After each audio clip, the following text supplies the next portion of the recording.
Welcome back, ladies and gentlemen, boys and girls, angels and demons and monsters and serpents. This is Brothers of the Serpent podcast, and we are coming to you totally live from the 10 by 10 by 10 Tangent Cube of Science, where we are nestled amongst the dusty bones of an ancient seabed high atop the Edwards Plateau. And so I just learned this today. One thing about doing live shows is you can be late for live shows. That's right. You can't be late for a podcast. Right. You can't actually be late for recording a podcast. I mean, you can. You know, if you told the other guy you're going to be down there around 9 and you show up at 11. Not if the other guy's also late. That's true. Right. Yeah. Yeah. You probably haven't had a rookie move like that for a while, have you? I haven't. This mic has been down here for months. This is my mic. Okay. It belongs up there, Okay. but Kyle has made me believe that it's down here by keeping it down here. So I I finally got it back from him a couple of days ago, and of course I forget Yeah. that I need to bring it down. I had this chat so beautifully docked over here on the left, Yeah. and you messed it up. I'm sorry. And it will not dock now. Oh, You almost had it. There it is. Okay. Okay, it's See, docked. he's trying to blame me for stuff. Hey, Troy. Guess what? We also have the watcher in the house. What's going on, brother? Oh, yeah. Watcher is here. He is watching, I think.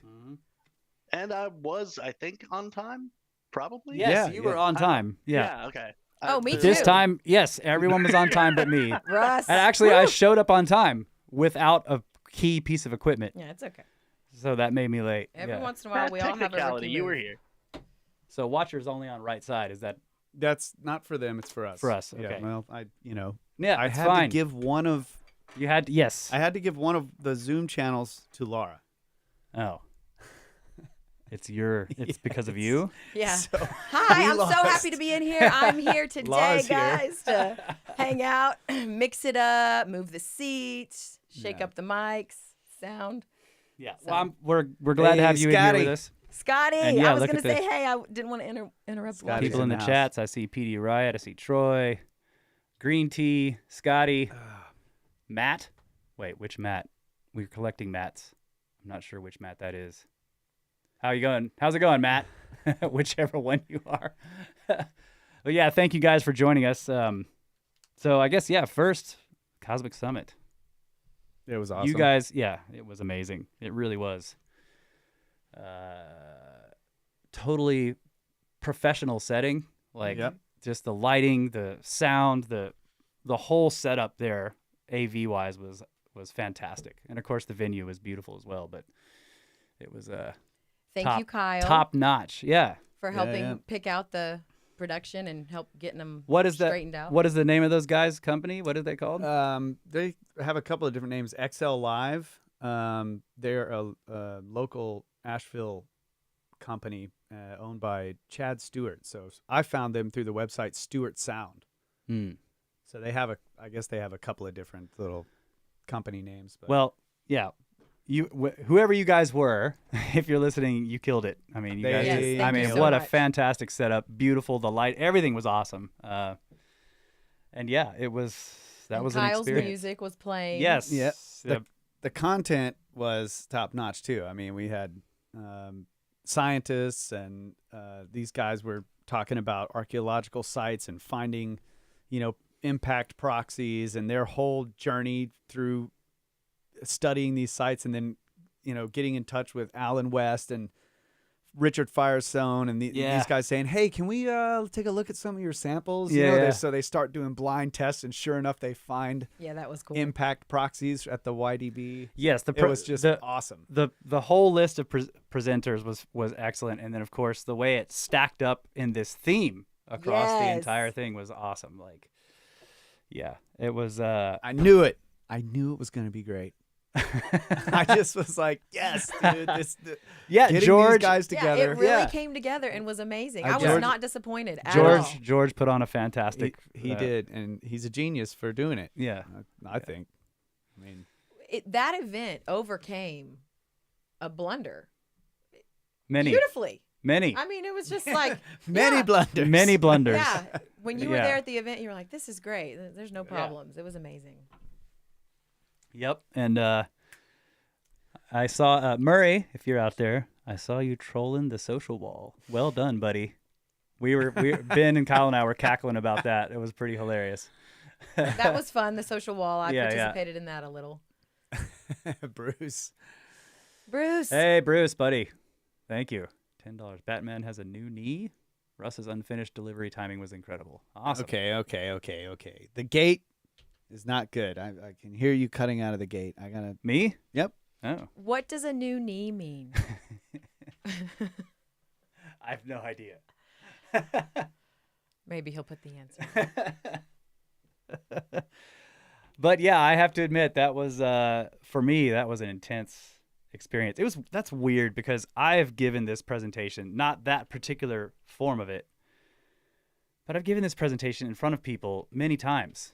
A more informal setting for sure, but Did you see the pack of us in the front, like your little fan group, like your little group? I had no. You guys were in the front for that? Russ, when you went up, we were like, let's all go to the front. Oh, and like a wow. big pack of us just got at the front table. We were just like, I had no ready to idea. go. Oh, no, yeah. no. We were right there with you, bro. I did not look a single person in the crowd in the eye. We cried. We laughed. It was amazing. I spent most of my life with very bad vision, like nearsightedness, and like I just turned it back on. So anytime I looked out, I was actually like looking way off into the distance, or like I wasn't actually looking at anybody. So Well, we it were in was- front with pom pom. But it was cool. It was a very strange experience because I was stoked. I was excited to give this presentation. I knew it was good. Kyle and I had worked on it. And then I spent a bunch of time tuning it. I delivered it as a practice version to some of our neighbors here, and then we did it on the podcast, and I was like, it's fucking solid. Yep. And nevertheless, I'm sitting back there in the green room, like during the whoever, I don't even know who they were, the person who's giving the presentation before me, have no idea what their name is or what they even talked about because I couldn't pay attention because I was like, holy shit. Yeah. Like, and it was like this massive amount of adrenaline, and I was like, this is intense. It was a weird feeling. It was weird because I feel that feeling just thinking about doing something like that. I don't even have to actually be signed up. I was like, I was beaming with pride. Just Oh, down well, there, like- thank you. I mean, it was so much fun giving it, but at the same time, I'm up there, I'm like, I can't breathe. Like, I don't have enough oxygen, Yeah, I know and what I'm you trying to like just calmly say these things, and I'm like, wow, dude, yeah. I can't I'm freaking breathe. hyperventilating. Yeah, it was crazy. Greg Brown. He says the back of the bus would have a different idea on this shirt that I'm wearing because somebody complimented it. I will have you know, Greg, that I got this shirt from the back of the bus. Mm-hmm. That's right. Somebody in the back of the bus sent me this shirt. Yeah.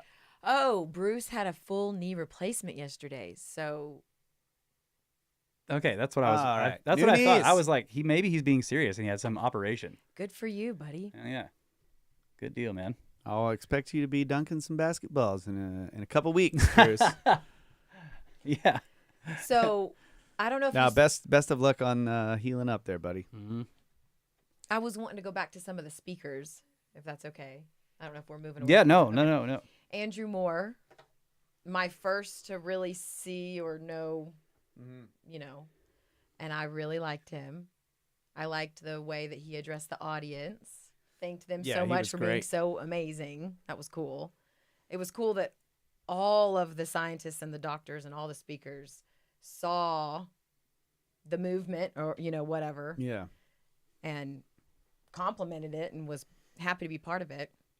Yeah, I was really. It was a great feeling, Andrew. We went to a speaker dinner. Like George took us all out to dinner, the organizers and the speakers. And Andrew got up at the end of dinner and like gave a toast and like toasted Oh, to yeah, the that was- audience. that was like the awesome. audience wasn't there, Yeah.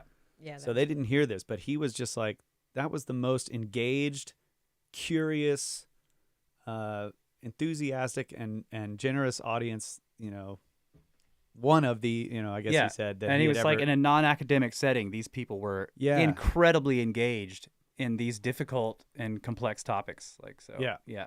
and I don't know, I think it made an impact on him, which I think is really cool. It was really awesome. And I liked how he put it out there that if you're hunters, there's just a snippet of a note that I remember taking during his talk. If you're hunters and you're slowly pinning animals in and farming and you're having more babies and you're growing, you don't go back to hunters unless a catastrophe happens. Right. you're going this one direction, building, growing. Yeah. I don't know, just the way he put it, the way he said it in the context with everything. I have to go watch it because I have to admit. That must have been who was before you. No, I don't know.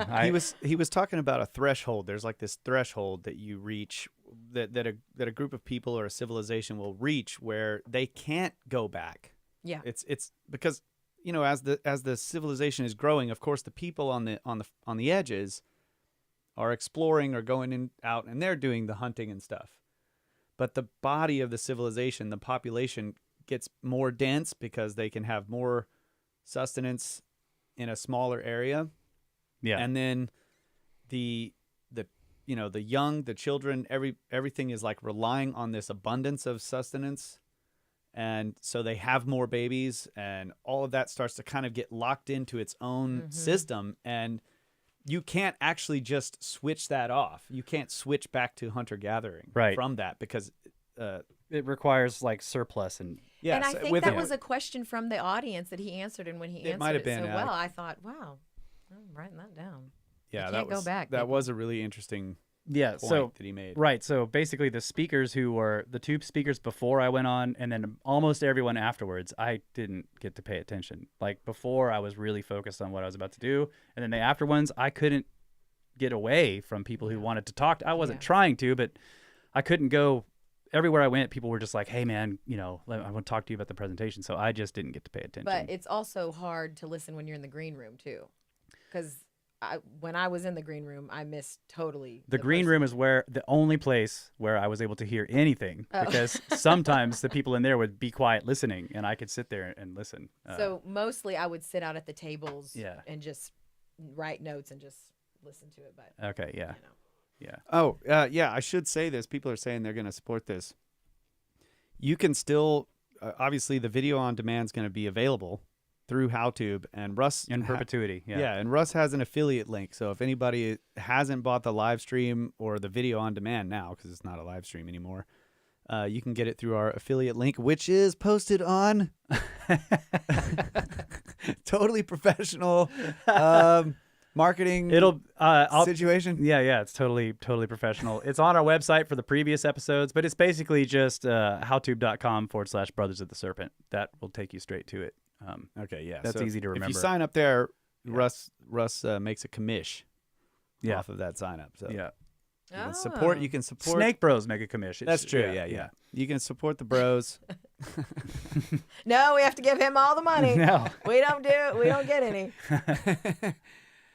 So that, that's really cool. That's another really cool aspect to this. Anybody, like if you sign up under Ben's or in any of the speakers, if you buy the video on demand through their affiliate link, they will continue to make a commission off of that. That's right. Great and the videos are high quality, and Kyle is actually going to be working on making them even higher quality. He's going to do a little audio tweaking. There are some things I want to go back. Yeah. Oh my god. Yeah, so it's already a top-notch product, and it's going to be even better. And so we got a bunch of stuff to deal with here. And Jeff has just pointed out the link is also in the Discord. So if you're a member of our Discord, it's easy to find in there. Or if you can't find the first one. Nope. A mod will help you. The green one is the first one you got. All right. Yeah. Good eye from Australia. I heard y'all going on Forbidden Frontier. Yes, that is true. That is absolutely happening. I was actually just talking to their manager. Booking agent manager. Yeah, the booking agent manager girl today. So we've got a date locked in as far as I know. It's going to be the 30th of July. So that's a Sunday. It'll be around 5:30 Eastern, I think, or maybe it's 5:30 Central. I'll have to find out the direct time. I'll let you guys know. But yeah, we're just working out all the details today. But yes, that is going to happen. It's going to be fun. And what do we got? Ben. And that was from Greggy. Greggy. Yeah, thank you, Greg. Greggy. Thank you. Ben, $5. The legendary Snake Bros. Hi from Australia. Thank you for the ongoing top-notch content. Thank you, buddy. Really appreciate that. So you Australians, is it like 4 a.m. there or what? What time is it there? Do they even get balloons? sunlight down there on the other birthday? side of the world? They're on the wrong side of the flat Earth. I don't know. And what's $5 in Australian? I have no idea. I'll take it though. Yeah, we'll take it. Thank you, Ben. Ed Food, text you later. Hey, this is My a bro. continuing conversation here. $20. Snake Bros. Good day. Purchased Cosmic Summit on demand. Can't wait to watch preview video with Speakers and George when Andrew Moore mentioned immediate switch to farming after the impact. I saw all the bros look at each other. That's funny. I do remember that. Yeah, we looked right How at each did, other. were we on camera at that Yeah, moment? probably we were. That's cool. Judas, $50. Have there been any updates on Randall's search for land for his Grand Vision project for the school community discussed in Sedona? That's a good question. What kind of updates? Nothing that we can say anything. Yeah, I mean, he's looking for land as far as I know. They have prospects, but nothing more than that we can talk about. Thank you guys so much for the Thank donations. you for the donations. Yeah, thank you very much. I was gonna say something else about. Oh yeah, the one more thing about the summit that I'm really proud of is the preparation for the Q&A sessions. Like, this is something I've watched so many, conferences on video. When I was first getting into all this stuff, I watched, I was like digging around for Graham Hancock stuff. Before I even knew he was a writer, I didn't know who he was, but find him on YouTube or whatever. David Hatcher Childress, Randall Carlson, all these guys doing presentations and looking for their stuff live. And whenever they went to the Q&A sessions, you can't hear the question. You can't see the person out. Usually it's like the crowd is like a silhouette. And so there's somebody stands up and you just hear them like, and then they start answering the question. And you don't, so many of them like that. So that was one of the big things, is like, we need a camera up front that is going to look back at the crowd and focus on the person in the crowd who's asking the question. They need to be mic'd. All of that needs to go over the live stream. You know what I'm saying? Yeah. And so you get the back and forth. And it was great. Like the crew, they had this huge booth in the back, and just like all these computers and monitors and boards and switchers and everything. And then they had a platform with a person with a camera up there. Yep. They had automated cameras. Like, I was going to say, there were cameras facing it back was towards the amazing. crowd too. There were two cameras mounted on the trusses up in the front, pointed back at the crowd, and they could switch point this way, switch one point that way. It was just, it was so good. These guys nailed it. It was so good. Yeah. And that's the kind of stuff that this subject needs. Like, It that's what I does. feel like. And there was never the questions never dried up. Is There, this me? yeah. What's going on? Leaving your ringer on? Oh, Maybe lots of totally professional. Yeah, move, professional. It's what we need is more professionalism in this topic. Dang it. That's right. But the questions never dried up. They had to say, okay, no more questions. Every speaker Yep. had that happen to them. And that was discussed for, things that needed to be worked on for next year. And actually, Andrew Moore suggested, like, we need more Q&A time, because there were Yes, he people did. lined up.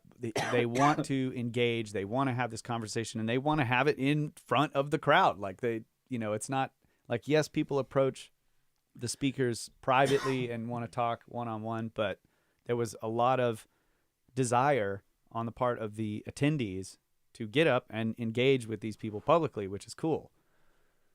That's a great thing. And Dr. Moore was a proponent of, like, let's extend this next year. Let's make this Okay, that's longer. cool. And That's good to yeah. know. So Yeah, and he actually did engage in a He did. extensive Q&A session. I did. think He that was did his great. favorite part. Like, I think he was having He a made lot me of laugh. fun. He he was did great. Mark Young killed it in the Mark question. Oh and my Young. answer God! session. Yeah, Mark Young I was was going to fantastic. move to Mark Young next. That he was next on my list. I was so impressed. Like, He just is so cool, so Yeah. funny. I loved it that he came. We to got to Serpent get him. Mound. We got to get him back on Yeah, the show. Mark, we're going to be reaching out, buddy. Hey, man! Last time he told us no. Hurt my feelings. No. And, dare you. How dare you. I was incredibly sad, and it kept me from asking any other guests on the show for like a whole year. I was afraid. Well, to be told I no. was standing there next to him and Kyle at Serpent Mound when Kyle said, "Hey, bro, you should come talk on the show." And I I know. almost hit him. Like, I almost did the, like, Oh, yeah. yeah. But I was like, no, I'm not going to touch him. But I was like, yeah, you should come talk on the show. So maybe. Yeah, no, Watch it. I told Mark all that. I was like, last time I asked you on the show, you said no, bro, and it hurt my feelings. And he's like, He was like, you have feelings? yeah. he was only writing like a 50,000 word thesis. I know. Yeah, he was just working on a thesis, and yeah. Anyway, we love you, Mark. You are Yeah. hilarious, super smart. We want to talk to you more. Watcher says $5 Aussie is 3.31 USD. Are you sure it's not 3.33? Oh yeah, it's 3.33. It might be. A great donation. Yes. And then all the Snake Force that was there. We Yep. had a lot of people Yeah. that listened to our show there that we got to see and hang out with, and Yep, that's right. It was awesome. I was mean, great. the whole Snake thing Force was representing. Yeah. they really were. Yep. Appreciate it. I partied real hard that first night, lost my voice. Oh yeah. Yeah. So I was robbed of some chatting, but that's fine. Okay, it's so back now. We got another super chat here. 72 New Zealand Zealand's. dollars. Hi from New Zealand, the underworld. I did Cosmic Summit via HowTube. It was great. Love your hard work, guys. Thank you so much. Thank you very Thank much. Thank you, Nigel. Thank you so much, buddy. And then I see Carl is asking a question there. What was the best question somebody asked you? So this is the fun part. I didn't participate in any Q&A. So what happened right before I went on stage? The person who was before me was running long. They had already gone over their time, and then they had extended through the break that was supposed to be between us, me and him, and then they were running into my time. I was up against lunch. So basically there was an hour after me where everybody was going to be eating lunch. So George just told me backstage, he was just like, just go on and take all the time you need to finish. Right. So I went up there. He didn't want your presentation to be unfinished. Right. He didn't want it to be unfinished. Right. I could have told him, like, well, this is kind of the point, George. But I went up there and did the whole thing, and then we broke for lunch immediately because it was like, I don't know, already 15 or 20 minutes into the lunch break. So I didn't answer any questions there. And then the Q&A that they had at the very end with all the speakers, that was so initially George was like, we're going to have Ben. He had a list of 5 people he was going to have on stage for that. I wasn't in the list, and that was what was put in the organizers chat. So I was like, okay, I don't need to be on the stage for this Q&A. So I left, and I think I went outside, and then when I came back in and I was helping Kyle they had a booth for selling hats, records. We were giving away Troy's stickers, which was awesome. Thanks, Troy. Yeah. I looked up on stage, and like everyone was up there, but me and Chris Cottrell. And Chris and I are looking at each other. He's like halfway down the audience, and we're like. So yeah, and then Ben told me later, he's like, I'm glad there was nobody else up there because the whole stage was wobbling with all those chairs and all those people up there. But yes, Johanna did tell me that there were questions coming in for me, but I wasn't up there, so I didn't answer any questions, and that's the short answer to that question. Carl, thank you. Yeah. So yeah, we need more Q&A time. Yeah. Also, I don't have any answers. That's what I would have just wanted to tell people. Oh, okay. Whatever questions you got, I have more.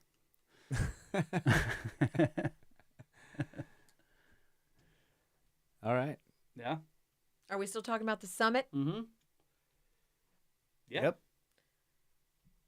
Well, You have more to add? Russ missed the group photo.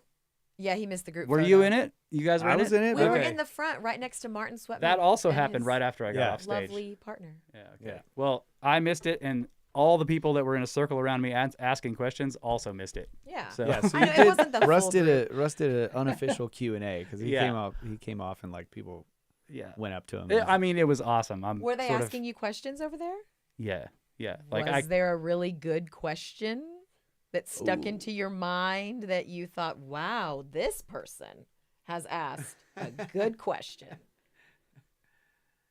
I don't remember. Was it Okay, geopolymer? So it wasn't. People asked me about geopolymer. They asked me about the tools, all the stuff that normally people ask about that I tell them I don't know. And it was fun because we went back and forth, and they all of these people accepted it. I was like, here's my stance. Like, I don't think we have enough data Yeah. to identify tool types yet. But, these people are like, okay, so like it could be this, and they want to get real detailed. I'm like, you're right. It could be that. Mm-hmm. But we don't have enough information to say Exactly. that's what it was. Yeah. So, I know something else. I have something else. You want to go first? Yeah, somebody else actually mentioned this. Pix says, I thought Johanna did a great job. Yes. She rocked her presentation. Yes, she Wasn't did. expecting that. She Had the not hardest only- job of the entire Yeah, event. not only her presentation, but she smokes. was there between every single speaker. Yep. And came out and made people laugh and did this. Yeah, great breaking the introduction. ice like Yeah. every single time. Yeah, gave a short Yeah. synopsis of Yeah. of what's coming next, and then introduced the person, gave their credentials, whatever. With Russ, it was just like his name is Russ, but everybody else had this long string of credentials. I know. Yeah. She's like, so this guy is a podcaster, and it's a great podcast. I walk my dog to it. See, I missed what she said. I was actually walking in right as she was finishing. She so I did- wanted to know what she said. She about did such a good job and it. She worked really so did. hard on Shout that. out Yeah. to you, Johanna James. And her You presentation had was the great hardest job. and funny. Yeah. It was really funny. So, Yeah, I did get to. That's the thing about it. It's very different. Like I knew doing this same presentation, the whole same thing on this show, on the podcast the week before we went. It's just a completely different feel than when you get up in front of the audience and there's a response, and you can kind of reach out a little bit and see, and if they laugh, then you can carry it further and they'll laugh more. And like there's a dynamic. Yeah, That's what makes it funnier on stage. it was funny. Yeah. we It was- laughed. your presentation was funny. Yeah. That's what makes. I'm just saying it's a very interesting dynamic there. It's totally different. Like I knew that that it was the right thing to do to give it on the podcast before, but I also knew it was going to be completely different Yeah, of course. because it's like there's this whole dynamic. Yeah, happening. you I play off agree. it. It was the right thing to do it first, and yeah, that was a big crowd. Yeah, it was. It was a big crowd. It was a pretty big crowd. Yeah. Okay, what was your thing? Did Did you forget? Yes. It'll come back. Oh, I remember. Aaron, I don't know his last name, that brought the 3D printed vases. Oh yeah. Hey, Oh Ron. yeah, Aaron, dude, that was awesome. Those were cool. Yeah. I drank wine out of mine. Yes. Kyle It's immediately was like like, "Can I immediately- put alcohol in Yeah, this?" I was like, is it sanitary? I don't know. Whatever. On the truck, just poured my wine into it, just drinking out of a vase. But those were so cool. Thank you so much. And then Yeah. Ben even had it in his hand during his presentation. Well, Ben brought some with okay, him to okay. use as props. Okay. But yes, the one that Aaron gave him was beautiful silver. Oh, wow. Okay. So So that was cool. yeah. And we're getting some other. What's that? It's scrolled away from us there. There's another super chat. Oh, up there. yeah, I'm sorry. Frankenstein, $20. I will try to make it next year and bother you all with the Nazca map. Nazca maps, cool. I am an avid fan of you folks. Thank you, buddy. Thank you. Hey, I have a gift. And yes, that came in the we're mail. already planning next year. We've barely gotten over this last one, and we're already talking about next time. So, Yep. yeah, it was just such a great success, and like everyone that went is like, "This was awesome. Let's keep doing it." And most of the, as far as I know, all the presenters were like, "Dude, this was amazing. Let's do it again. Let's make it better. Let's add people." Like we're saying, Dr. Moore is like, "We need more Q&A because these people are so engaged." So it's all really cool. Yeah. There's some great comments in there, Jeff. It's the Dog Walkers podcast. Yeah. I actually take it as a compliment when people are like, "I fall asleep to your podcast." And they're like, Yeah, I'm yeah. sorry. And I'm like, "No, that's awesome." I mean, we've done that. I mean, Yeah. I do that to podcasts that I love. and it has to be the Yeah. right one. Yeah. It's yeah. better to You hear can't do that. it to one you don't like because you're just like, "Ugh," right? Yeah, So it's better to hear you that can than I only hate your fall asleep voice. to a podcast you Yeah. really like. Yeah. Yep. I agree. I take it as a compliment. Hey, I have a gift that came in the mail. Okay. You want to do it now? Like a 1-Up box or Yeah. a gift for you? No, like a 1-Up box. Oh, okay. Yeah. Yeah. Let's do it. Are we All done right. talking about the summit? Sure. Well, we can jump back. Yeah. Are you trying to run the show? She is.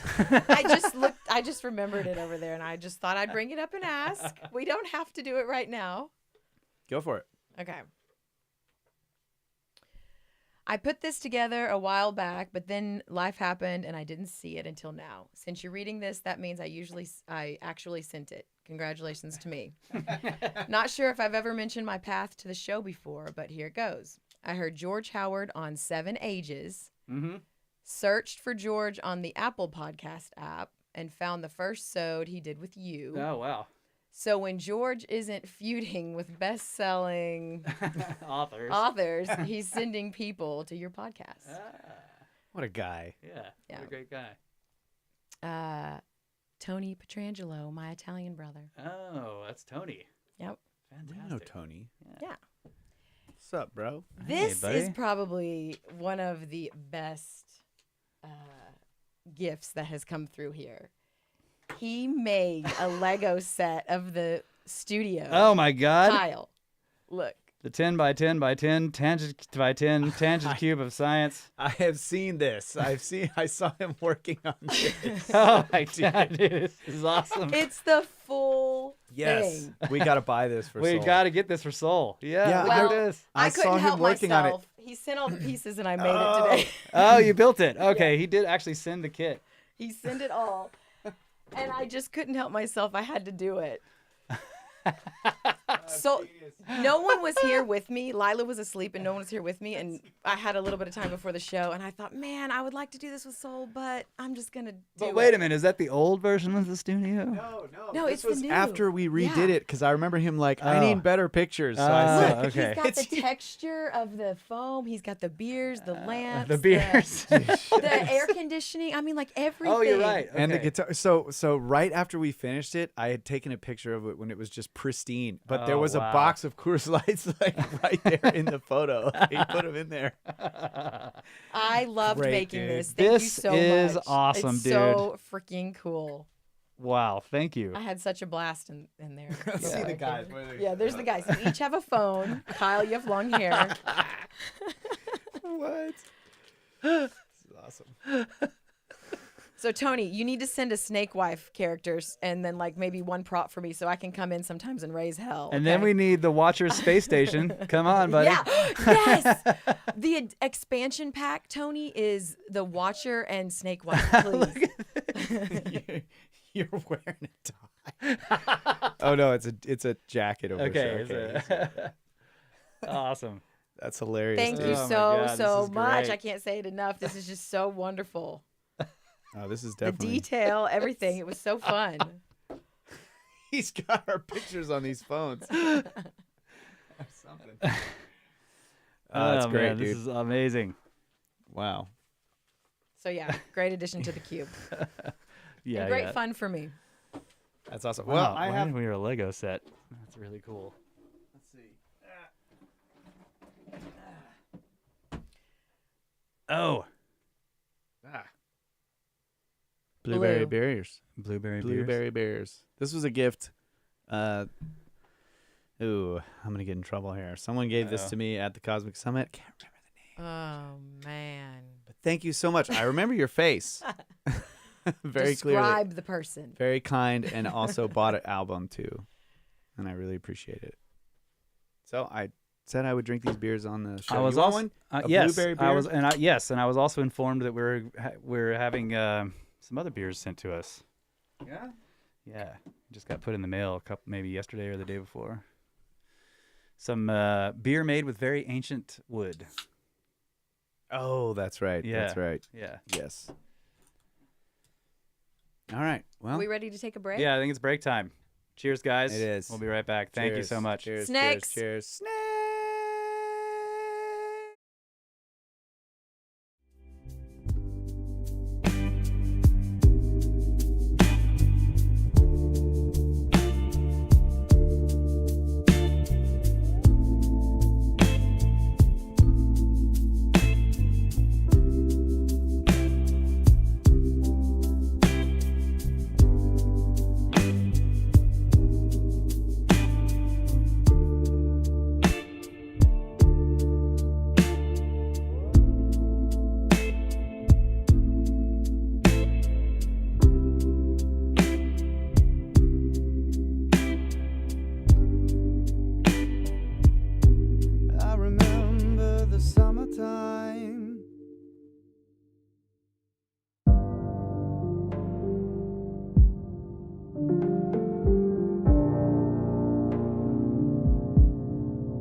sure you want a shiner? Oh yeah, I want a shiner. Hold That's my up. beer. Hold up. Life. That's my Life. beer. That's my beer. Life. Life. Finds a way. Hold up. That's the beer. one up. Life- We need to life. play that anyway. Life.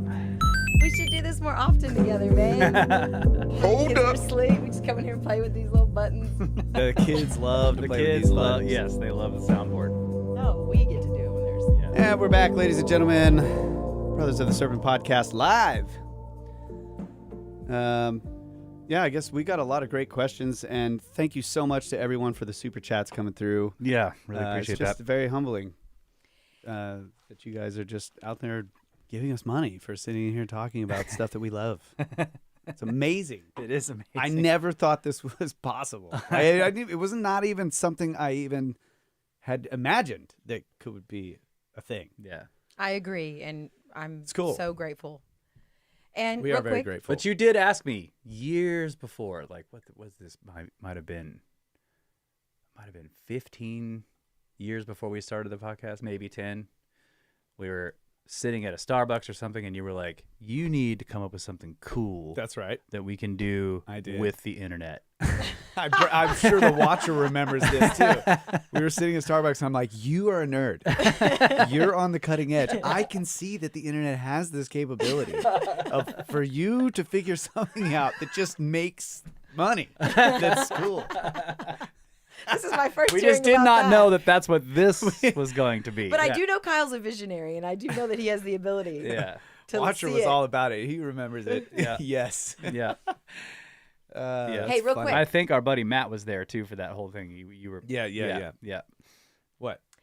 I hope I'm getting it right, but I think it's Contessa that gave you the beer. Okay, thank you. First of all, I'm so bad with names, but I do remember faces. Like that's He's that's one of telling my the things. truth.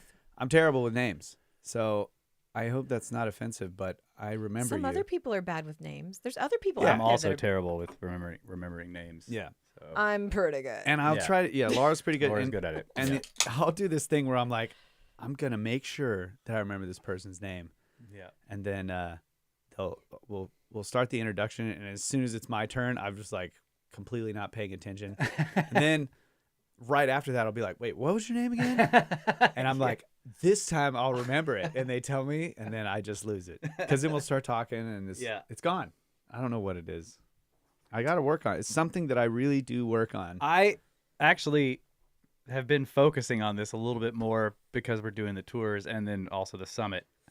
Well, yeah, on the tours, you really don't want to screw somebody's name up because you're talking with them for days. Yeah. Yeah, you wanna Dude, get people that even right. had name tags, Yeah. and I would look at it and be Yeah. like, oh, yeah. And Yeah. it's gone. It's gone. But what happens to me is I'm instantly thinking about whatever they're going to start talking about. That's Yeah. what I'm like, okay, what subject are they interested in? Right? So they're telling me their name. They're like, "Hey, here's my name, blah blah blah." And then they start telling me Oh, why you're bracing for and impact. I'm like, "Okay, here's what they want to talk about." And so then I start thinking about all the stuff while they're still talking. I'm like, "Okay, yeah, I'm familiar with this idea. I've never heard that before. Like, this is cool. I can make these connections." And then we start talking about it, and that, like, their name just goes like straight through. It doesn't even connect. Yep. Yeah. Yeah, so this is something I've been working on, and I've gone through periods where I was actively doing things to create like memory connections with things that I normally memorize. Like I would create some sound in someone's name to their appearance, or Didn't you look this up as a tool for tips? I listened of- to some audiobooks about memory and like making these You remember what they were called? the magic of memory. I know that was connected with like magic or something like that. But Some book, I can't remember what it was Yes. called, about fixing your memory. but basically you build like it was kind of cool, and I actually worked on this for a while, where you start building rooms, and you build a room and you put things in it, and you're doing Oh, this so mentally. you were just playing Minecraft. Yeah. Yeah, you start storing things in there, and then when you make a doorway and go into another room, and you design that room, and you start putting things in there. And this is something that if you really work on this, Yep. You It's a can memory build- tool. Yeah. Yeah, you can build this entire massive labyrinth of rooms full of memories that is actually a visual sort of. So do you put people Connection. in those rooms? You can put people in there, everything that you want to remember. Hmm. And I worked on that for a little while. That was very interesting. What room did you put me in? The very first one, first room. It's the Thanks, most babe. beautiful, coolest room ever. No, I'm kidding. I know it's only for people you're forgetting their name. I know you don't forget my name. Please, okay, sorry. First room, wife. Yeah. Got to remember the wife.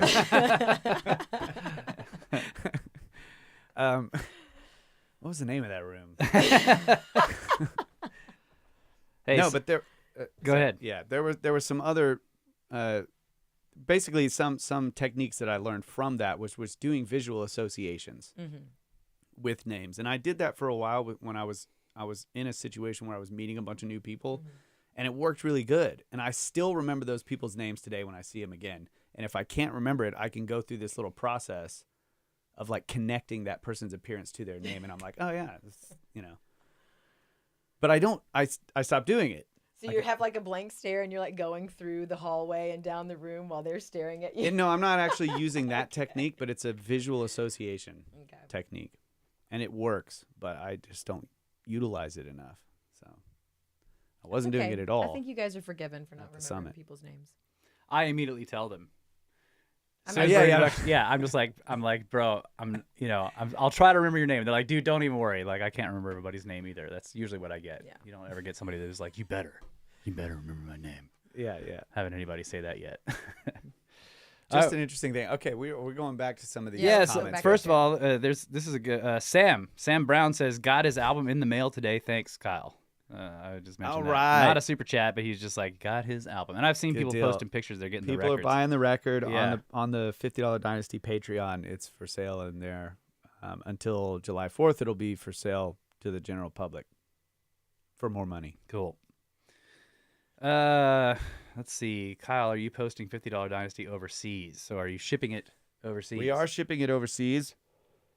Now, there's we have no control over the shipping cost for that, and then sometimes there's like some kind of tax, and I think the way it's set up is that if there is sort of a customs fee or something like that, you actually have to pay when you go pick it up. Yeah. So that's unfortunate, but we can't predict what that is. Thank you, Cody, for that compliment. What compliment? He says I'm looking younger. Oh, So I've been getting more sleep, so thanks for that. all right. You look younger every time and we look older, is what he said. That's Yeah. the full compliment there. It is. Vapor Missile, $10, positive wave tax. Positive Oh, you're wave. reading 'em Thank over you. there. Okay. Sending us Yeah. good vibes. Yeah, thank you. Cody Edwards, $2, says 3.33. Boom. Ring that bell. Yeah. Thank you, sir. We also had some good questions about the summit that I don't have. Well, in the- one of them I remember Okay, was actually a donation. You have to Oh. go up quite a ways. you're not gonna be able to get to it. You don't think I can get to it? It's by Maybe you Pix. can. Oh, okay, I missed that one. Pix, $10. He says, so what was the coolest thing you each learned? I felt I had a good command of the general facts, but I still found it highly worthwhile and informative. Yeah, I agree with that I statement. agree too. I agree too. Laura already pointed out one that she... that- Yeah, I did. And I had heard of Micah Hanks from you guys, but I had never listened to any of his stuff, so I got a big dose of what he's into, and that was all new for me too. That's another person I would like to compliment. I mean, Micah his, is His fantastic. command of the No mic kidding. and just the way he can just engage with people and the way he handled that giant panel, he's so good. Yeah. That dude is He's just a His natural. born. presentation was great. He's Yeah. born for orating. Yeah. What Yeah. about you, Kyle? You go first. What did I learn? Oh gosh, put me on the spot. Russ, your turn. Let me think. Take the pressure off of Kyle for a moment. Yeah, I'll have to think. I learned that getting up on stage in front of a bunch of people can still make me real nervous, which was Okay. not something I thought was true. Because we get on stage to play music all the time. It's not a big deal. Well, Yeah, I've been up in front of people, like I said, to give this exact presentation many times, but this time because it was like in this professional setting, and I don't know, there was who knows what the reasons were, but for whatever reason, I was like, I had a lot of adrenaline, which made me like jumpy. Yeah. It was weird. But public speaking and singing and performing they're different. But types I've of done stage this. I'm fright. just saying, I've done this public speaking before, and I wasn't afraid. I was like stoked. Yeah. I was like, I want to get out there, and then I got out there, and I was like, and then the adrenaline wouldn't go away. Yeah. I know what you mean. Yeah. So I would just say, generally speaking, I can't tell you a particular detail off the top of my head right now, but generally, when I was listening to Andrew Moore, Dr. Moore, I learned a lot about the process of archaeology, like the things that they do to ultimately determine or make certain assumptions and stuff like that, which is something that I've been looking into quite a bit more recently, that I find fascinating. So just listening to his entire breakdown of how they went through this site and figured things out, right? They took these clues and ultimately found things out. There was just tons of details in there. It's like, oh wow, yeah, that's genius, or that makes sense. Another thing was Mark Young's presentation on the Younger Dryas was, I mean, there were a lot of, again, this was another thing that's like you're saying, that I felt I had a good command of the general facts, but there was lots of details in his presentation that were like, oh. And the charts and the graphs were so Tons good. of charts and graphs. I need to go back and watch this stuff again. Yeah. Like it's I love charts and graphs. Yeah. Oh my God, it was so great. And he put this slide up, and it's got 12 graphs on it all around, and he's like, "So it's obvious from this that." And I'm like, "Bro, I'm not sure it's obvious." And then when But he was done, it was so good, He had a couple of jokes. He it pulled him off perfectly. I loved the way it he was ended great. it. Yeah. Was the last thing he said. well, Yeah. that's it. Yeah. That's it. It was good. It was good. But yeah, I'm sorry, I can't. I off the top of also, my head. I just we were talking about Micah. I loved his presentation, and his presentation it was like it. That one and the one that Scott gave were two sort of outliers in terms of topics. Mm-hmm. Micah was going up there, and he did this specifically because George asked. Micah could have done a presentation on the Younger Dryas. I mean, on the he's topics. done- Yes, he's Oh, I didn't Seven know Ages this. podcast is like he's done. they're deep into this. This is what subject. Tony was saying. In He- the Tony Gotcha, okay. heard George on Seven Ages, which is a podcast that Micah does about archaeology and anthropology and ancient I mysteries. didn't know the topic. I Yeah. Okay. and beers. And beers, yeah. And but Micah's also started this publication called The Debrief, and they have broken some pretty major stories And that on the was UFO topic. cool to hear about. And so his presentation was about that. And he also kind of, I felt like when I was watching it, I was like, he's giving an overview of the state of the conversation in the mainstream today, and it was just really good, It was really So good. yeah. And then Dr. Kenneth Tankersley. Yeah, Oh my goodness. he had a great presentation. His too. presentation. The thing that was so good, well, I guess two things. He's just really funny. Yep. He's just got a good sense of humor. He's really funny. Made me laugh. But that he started out as a skirp. He was just like, no. And then it kept being proved to him and he was just like, I'm looking for more. And what do you know? There we have it. Black Yeah. matter, this or that. Yeah, that was. So really now he's cool. on the side of the believers. The other thing that happened, which I thought was equally cool to that, was that once he became a proponent, then he started looking at impact proxies that may have caused the demise of the. And now he corrected somebody on this, but I guess it was the Hopewell. Hopewell culture. I don't know. There was something about the name. They weren't the people. It was the place of Hopewell. That's what they called it. okay. But anyway, the people that created this Hopewell Mounds complex or whatever. I have to go back and watch it again. Anyways, he starts following that and he's finding proxies, and he's like, maybe these people were destroyed. Maybe their civilization was destroyed by an impact. And then he got so far into that, and he was talking about how his colleagues were like, oh, yeah, now he's all buying into it. Yeah. So, of course, Yeah. it's an impact that's destroyed these people. And so then he checked himself again.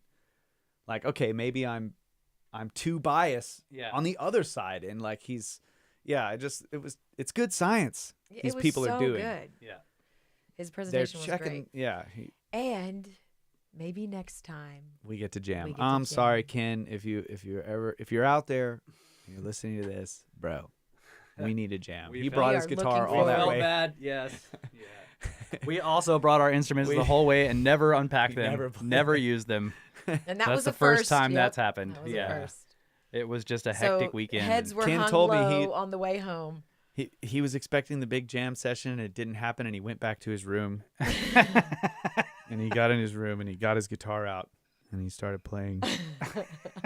Very sad songs. Whoa, it's me. I don't know what he played. It was very sad songs. He was a great guy. He was. I really liked him a lot. I gave him an album. I hope he loves it.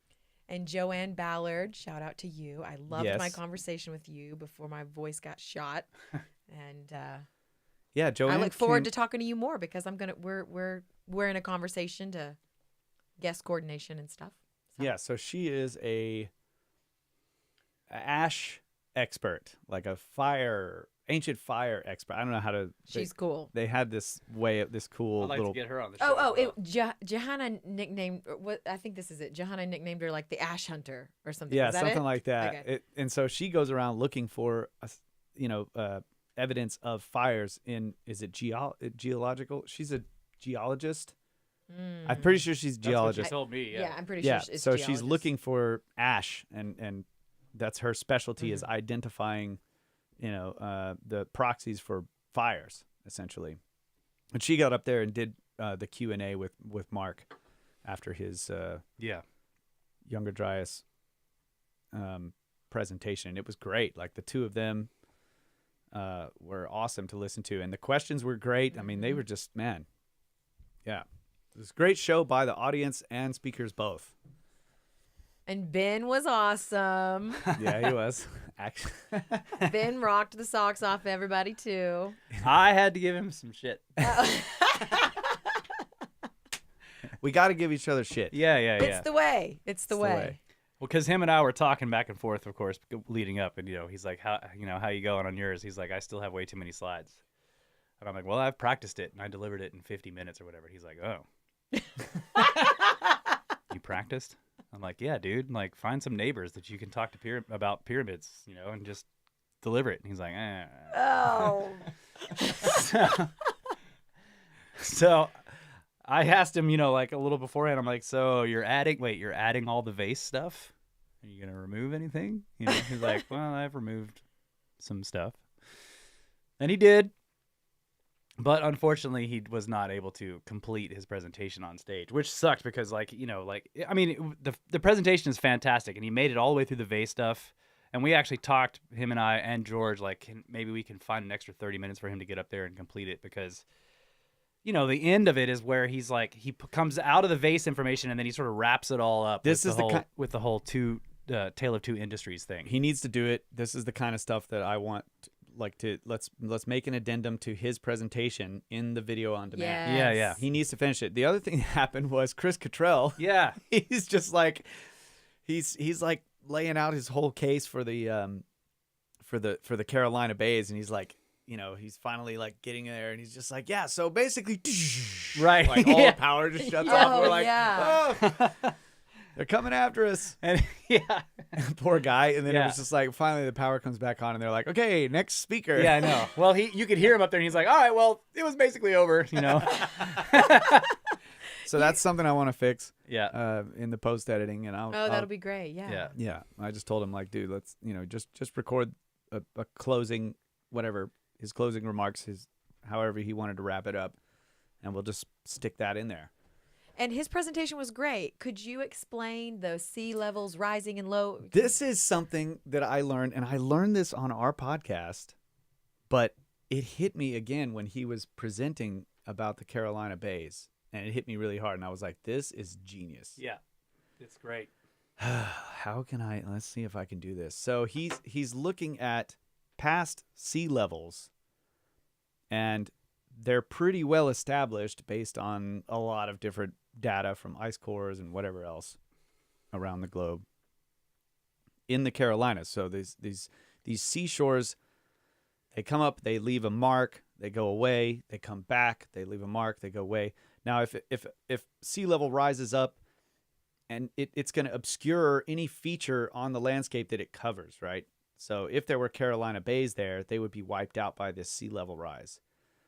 Then they would go back down again, and if new features formed here and it came back not quite up to the level that it was before, it would obscure the new features but leave like this section that it gets complicated. Like the previous time the sea levels were high, that was wiped out, but then there's new features there in this little space.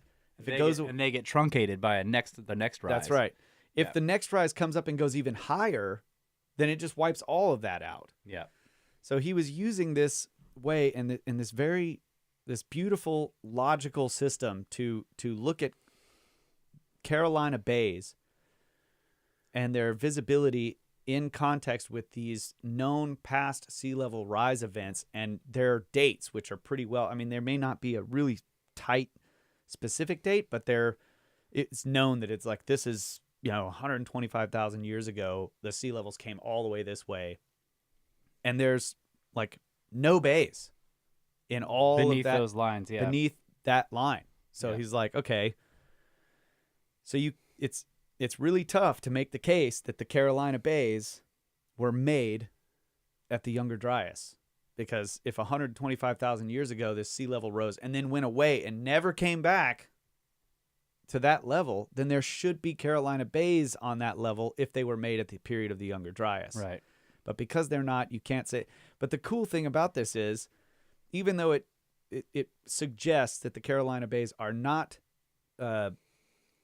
part, or at least contemporary with the Younger Dryas onset or ending, the other thing that it does is it casts doubt on the complex theory.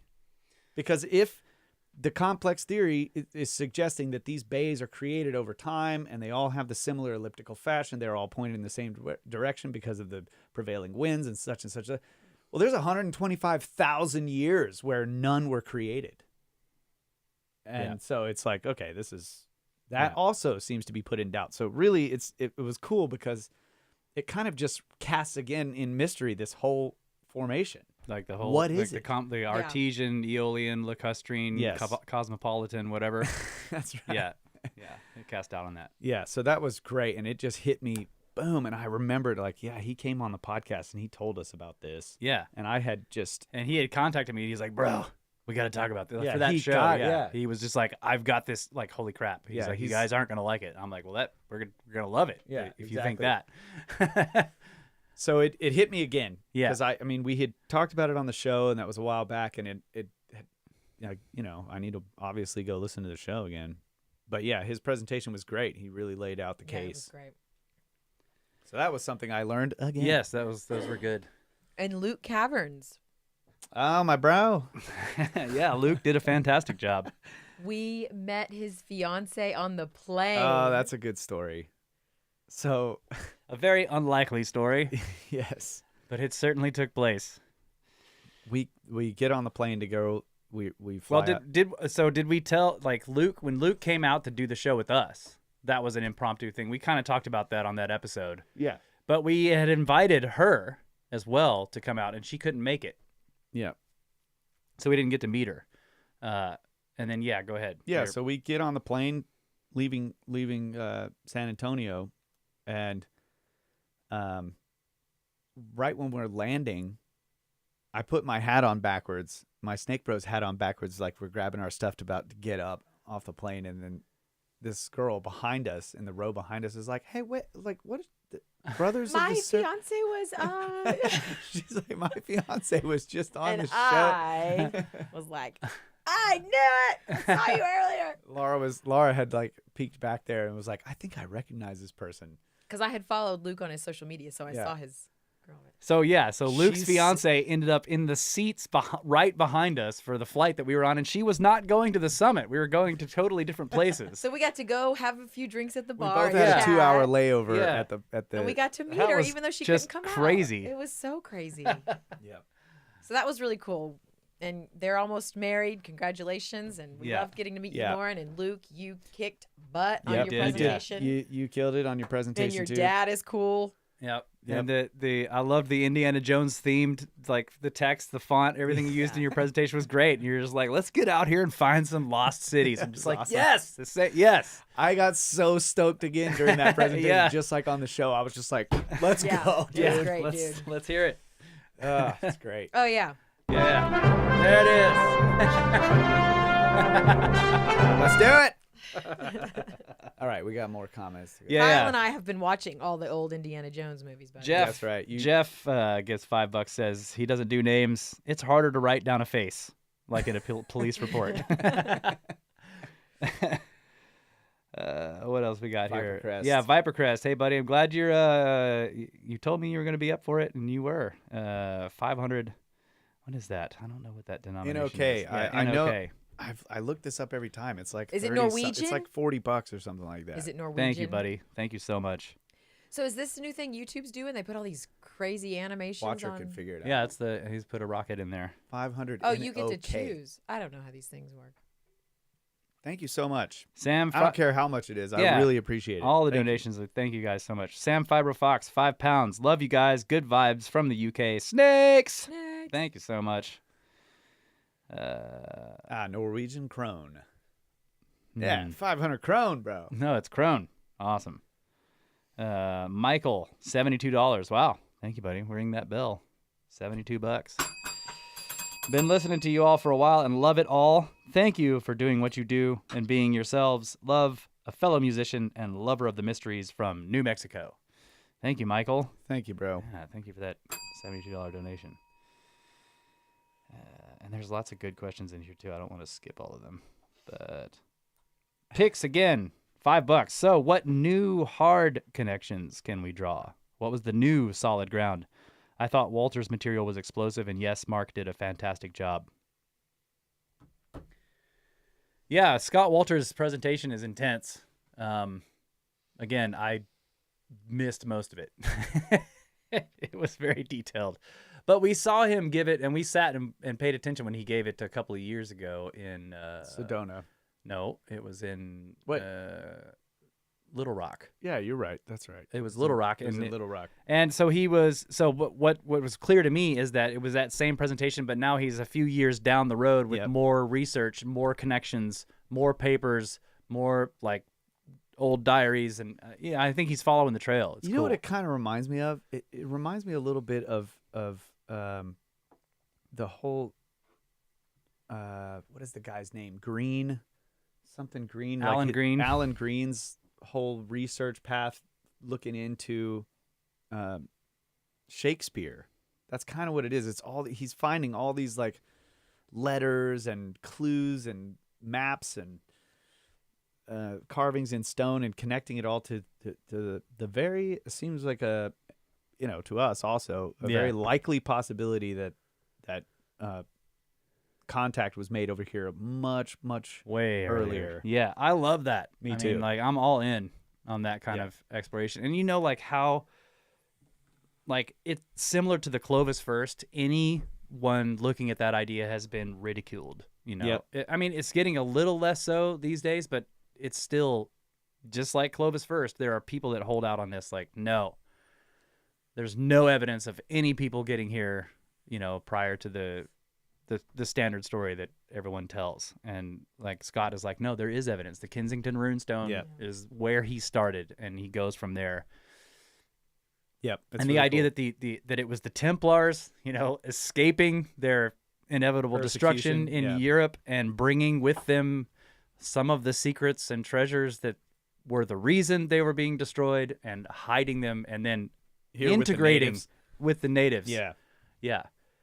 that's really cool. I mean, just dude, yeah. Like You this know, is this is a whole where the stories lie kind of Yeah. situation, you know. yeah, that's a tough one too, because like I have a bias. Like I want that to be true. Like that must be. It would be hard to do proper research on that. You Yeah. know. Like, Yeah.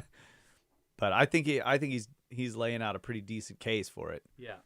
And it's not so far in the past that you can't find actual like letters. Yeah. Yeah. You know, so that's what he's doing is he's tracking down like textual evidence from people writing things, and it's just really interesting. Yeah, he's getting information from people who it's been stored with. Yeah. Yeah, that was my first time seeing all of that, so it was a lot to chew on at once. Yeah. La And la see. And Scott is just a great presenter as well. So Yeah. Hey, girl. Wow, Lala C, thank you so much. She says, "Here's some pocket money for your trip to explore the jungles of South America. Enjoyed seeing you all at the summit." this is I had a great $100. time with you. This is for what did Luke say for funeral services? Yeah, for, that's right. Yes, yes. Snake bite. yeah, anti-venom. anti-venom, hospital stay. Thank you, Lala C. It was great meeting you and hanging out as well. I loved it. I hope you get to come and tour Egypt. Yes, me too. Yeah. Fly with me. Be my buddy. Terry Terry Jackson. $7.20. Hey, I can't hit the bell. As soon as I can afford it, I'm going to get the video on demand of the summit. You guys have my curiosity super stoked. Thank you, Terry. yeah, thank you so much. It was, yes, it's worth it, dude. That's, Oh, man. oh, it it's- was great. It's like 14 hours of video. yeah, It's and every wonderful. presentation is So like good. just Yeah. killer. You know, it was like a summit of headliners. That's what was great Yeah. about it. You know, like It was good. Yeah, it was so good. Hey, I had an idea that I had never had before. I think it was during Johanna James's presentation. So maybe if you guys have had the idea already here on the show, We'll go easy on you. we'll Yeah, go we'll easy go on easy, it, okay. okay? Do we have to go easy on it? Or maybe you don't. I will. You can. Okay. But talking about that, the people may have known in advance that shit was going down. Mhm. So the cart ruts are the moving trucks. They're like, oh, let's get all of our stuff in the cart Oh, I remember that. Yeah. to move it out of here because they did have the time to plan. So So Laura's going sort of like a hybrid of standard model versus catastrophism with the cart ruts. It's like, let's grab everything we own and cart it that way Yeah. and that way and that way and that way and that way and that way, and that way. And they did it so many times that it left all these ruts in the rocks. In rock, but it could have been mud when they were doing that. Like I'll totally buy it if it was like. you but know. it would have been mud if it. You think it wouldn't have shown? You're saying it would show if it was mud. Yeah. Because if the water was rising slowly, wouldn't it start getting muddy in some areas? Yeah. Before? Yeah. Dabbler's Den, what's up, bro? Hey So man. it could work. Snakes. Sorry to Hey. interrupt y'all. Sorry. So could it work? Yeah. Okay. The only part I can't quite buy is that Damn. it was in rock. Yeah. Oh yeah, good point. Yeah. Russ is, he's got some mud Maybe- flood tendencies. maybe- That's guys. right. It's a little mud floody there. Maybe the rock was really soft. That's basically what they say. That's the explanation. Well, this rock, like, it rains and it kind of gets soft. Well, what if it was You just know? like volcanic? What, like lava? No. It's Lava, sedimentary lava rock. Can you is go in soft. between, like? Can we find the right kind of soft rock that this is gonna work on? Okay, what are we doing next? Yeah, Is it let's break not time? let's not get into this debate about whether the rock was soft or mud. Or We're not whatever. doing it. All right. I just had a brief thought about cart ruts. Look, We're moving on. When someday when we go and we look at cart ruts, depending on the rock that it's in, like which I think We're most going to of have it to is do. Yeah. most of it is in limestone. We'll know Guys, more. There's Okay. there's cart ruts in Austin. Let's go. Let's okay. go. All right. We can we'll go do look at our first set of cart ruts. They're in Austin in a creek bed over there, and they're associated with people traveling west. it. Okay. all And right. you're just like, okay, so this is the idea that wagons going west left cart ruts in limestone, and they're in Austin, so we can go look at them. Aren't there some guys on the internet that do like ridiculous experiments on this to like debunk people? Like, can't they just build a wagon and just pull it back and forth on some limestone for? Yeah, that's a good idea. We should. Those guys- We I should mean, ask I'd- Sacred Geometry Decoded or Yeah, whatever. this is a Brenner idea. Like Yeah, you yeah. guys should do this Right. Yeah. so that we can know that it can totally be made. in Hey, rock. there's Mark. Mark's there. Matt's there. Chris Cottrell is there. Man, look at all you guys. Thank you so much for showing up. What's up, guys? Yeah. We've just been trashing y'all this whole time. Yeah. We've definitely been talking crap about Mark. Hey, and saying we need to get him back on the show. Yeah, we need to Lauren the man, I am so sorry that I hey girled you. I take it all back. I'm gonna read that email. Like we can get to that. Oh, my I didn't know. You gosh. didn't tell me. Sorry. Yeah. For those of you who are not sure what's going on, we're not sure what's going on. yeah. No one has any idea what she's talking about. Sorry, guys. Is it a break time? Yeah. We're gonna take. I a break. think so. I don't know. We'll take a break. It should be. All right. Let's do it.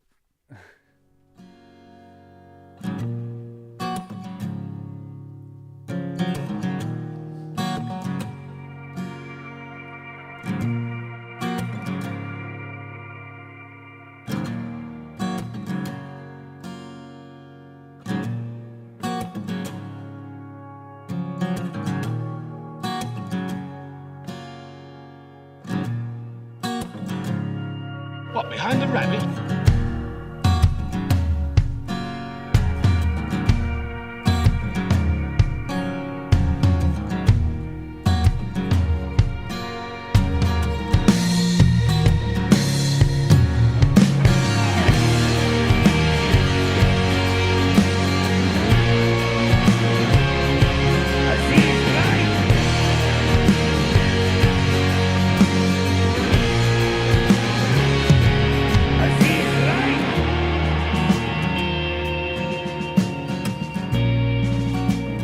What, behind the rabbit?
And we are back, ladies and gentlemen. We just took a little bit longer break than we expected there because we have a catastrophe right now in the studio. Kyle is going to go handle it, though. I think he has to go outside. Yeah, he's I've got my going trusty outside vacuum. with the vacuum cleaner. Don't ask any questions. I don't know what he's doing either, but he claims this will fix the problem that's happening right now. Yeah, so anything else about the summit? We can get into emails. Yeah, let's get into emails. Okay. So this first one, I actually held this one back last time we did a listener communications because it was so long, but this is from the Brewpastor. So it's been a while since we heard from old Brewpastor. Yeah. So this is from Jordan White. Hope you're well. It's called I Forgot How Much I Like Thinking About Very Old Rocks. Hey Snakes, Brewpastor here. Just checking in after being away for far too long. And damn it. Ah, What? Brewpastor. It's the Brewpastor. Damn it, I forgot how much I like thinking about old rocks. Life got the best of me and I missed some recent sods. But something that happened here has spurred me to not only update my certificate of ignorance, but also to write this email. It's something in the neighborhood of what Graham and Darren from Grimerica would call a synchro. As you know, I mentioned in my first email to you guys that my brother and I would be starting a podcast, with my primary inspiration being listening to your show. Your brotherly banter and the way you passionately pursue your deepest interests and share them with the world made me want to do the same thing too. Well, the exciting thing for us is that we finally did it. Last fall, my brother and I launched our first sode of the Music of the Spheres podcast, and we just released episode 25 this past week. Wow, you guys got 25 episodes in. Wow, Nice. good. As I was listening this week to episode 283 of your show, I heard Dead Goat talking about how you created snaky ripples in Australia. So I wanted to give you further evidence of the beautiful and positive ripple effect that your work has had in my world. So anyway, here's the story. I mentioned in a listener communications to you guys a while back that if anyone was ever rolling through upstate New York, they should stop by Wolf Hollow Brewing Company and let me know they are a member of the Snake Force. I wasn't sure it would ever amount to anything, but I wanted to throw out the hospitality either way. So, a little more than a week ago, I was headed back to the brewery after a day of sales calls, and my taproom manager texted me and said, and I quote, "Customer said they stopped in because Brothers of the Serpent." After a brief moment of pausing to soil my butt flap, I rushed back to the brewery where I met Paul and his family, another member of the Snake Force. Yeah, so Paul's been, All right. traveling around. Paul, another member of the Snake Force and previous emailer to the show. He was on his way from Ohio to New Hampshire with his family for vacation. We talked about the show, his apple orchard in Ohio, how he was able to visit your winery in Texas, and of course, I got to meet his lovely family. I hooked them up with some beer and some Wolf Hollow Brewing Company t-shirts and let him know that we had started our own show. Given the Brothers of the Serpent connection, it felt like I was talking to an old friend. Oh, that's so cool. I just wish I had more time to hang out with him, but it just so happened that my brother and I were recording our show that night, so I had to take off. But with the encounter fresh in my mind, I shared the story of meeting up with someone who is connected to the show that's inspired our show. How cool is that? Super cool. The story is in episode 24, starting at 27 minutes and 15 seconds. It's just one of those super small world synchronicity type things that remind me that what we're doing has the potential to be much bigger than us, because what you both do, Russ and Kyle, is so much bigger than just the two of you. You created a community in a small brewery in upstate New York on a Wednesday afternoon in April. I just wanted to make sure you guys got to hear that story, because that kind of synchronistic connectivity is fascinating to me, and it never would have happened without the Brothers of the Serpent. I hope you have time to give our show a listen, and I'd love to hear what you both share with a couple of bros who are only on episode 26. Though our subject matter is slightly different, I guess I'd say we are similar to you guys in our approach on the Music of the Spheres, where we allow curiosity to drive our speculations while at the same time trying to apply sound reasoning and the voices of learned speculators that push against standard models of understanding. And as you both bring in your life and vocational experience, we also lean on our experiences in ministry to inform our musings. Anyways, you guys have made a huge impact in my life, so a big old thank you, buddies, in order. Thank you, buddy. Our show just became a Patreon supporter of yours as a tribute to the Value for Value system. Thank you. It's hard to quantify the value I've described here, but it's a small way to say thanks, Kyle and Russ and Snake Wife and Watcher, not only for the work you do, but for the ripple effect you have in the world. Hoping we can connect at an event or a meetup sometime soon. I have a beer and a van. What else does one need? Keep it curious. Snakes! Oh, man. Thank you so That's much. got to happen. We Yeah. gotta- What is the name of the Yeah, podcast? what is the I'm name? adding it right now. Music of the Spheres. All right. It's being added. Yeah. What a great story. Thank you so much, dude. I mean, Miss you, man. Sometimes you have to read Well, a he's book been from the working. brewpastor. Yeah. He's been working extra hard. That's why he's been around. Sometimes you got to what? Read a book from the brewpastor. Yeah. That one's definitely a tome. You've been In in, terms there of emails. working, Oh, yeah. buddy. So that's good. Yeah, well, you got me through the vacuuming out the drain hose for the air conditioner, which obviously clogged up Yep. and started spilling water all over right above all the equipment, which is a genius place to put all the equipment. But yeah, he's on episode 33. He is Yeah. now? Ah. Yeah, episode 33 is up. So at the time he wrote that, it was episode 25. All right, bro. Yeah. Russ really hangs on to these things. I do. He hugs them. This was he yeah, tucks he them wrote in at this night. he wrote this in May 1st. So we're still way behind. I'm trying to catch up. That's what these episodes are for. So Cool. Yeah. I'm gonna check it out. What a great email. Thank you, buddy. Glad to hear from the old brew pastor. So what he was saying at the end there, what would you share with a couple of bros who are only on episode 26? Only? I remember when we got to episode 10, we're like, bro, we got like 10. We're in double digits. So you're Well, doing great. I haven't listened to your show, but some of the best advice we ever got was talk about it on the podcast. That's right.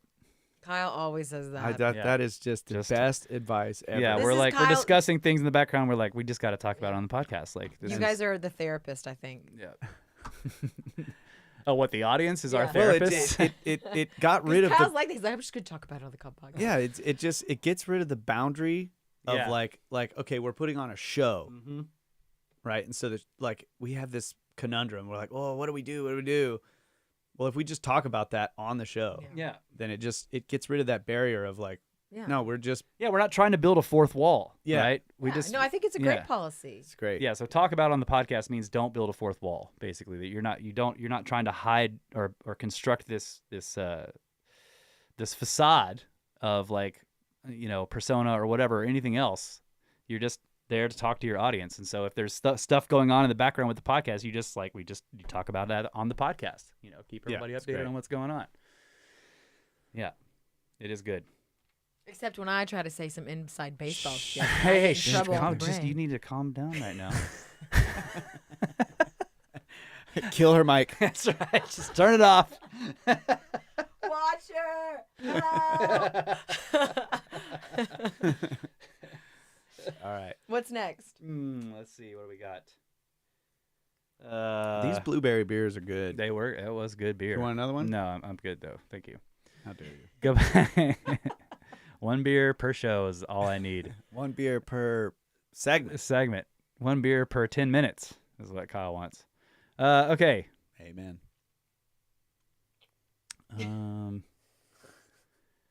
Let me check this out. Okay, so Göbekli Tepe Walls discussion, today's live stream. This is from Ben. Good morning, Snake Bros. I wanted to start with, Russ, you're the man. No, seriously, you are. See, this is how he's trying to get me to read this on the show. You're the man, bro. You are like the limitless content manager for the podcast, and it's truly amazing to listen to. The amount of info from books, websites, and papers you must have devoured with your King Cobra-like eyes and mind at snake-like speed is an ability I wish I possessed. But you're wrong. But you're usually wrong about everything. No, he said, hopefully this beginning has gotten me past the stage of having my email snakily tail-whipped into the trash. See? This man knows what to do. Tell me I'm awesome, and then I'll read it on the show. My name is Ben Hart, and I go by the handle EdFu Textulator on YouTube. And I wanted to elaborate on the super chats in the live stream today regarding the Göbekli Tepe circular enclosure walls. So you guys remember this? We were having this back and forth. Yeah. Yeah. A very lucrative conversation we It were was- having.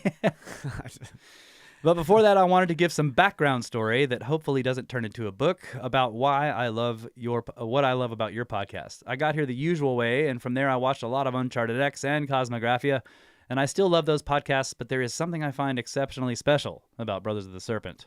It's hard for me to define exactly what it is, but I think it stems from the approach you both apply of what if we assume this myth or event or info is real? How could you explain it happening in reality? And then you start an awesome discussion that goes off into tangents, but relevant tangents, and somehow you manage to weave the discussion back to the original point. The magic part of this, in my opinion, is we, the listeners, feel like we are a part of your discussion, even when it is not live.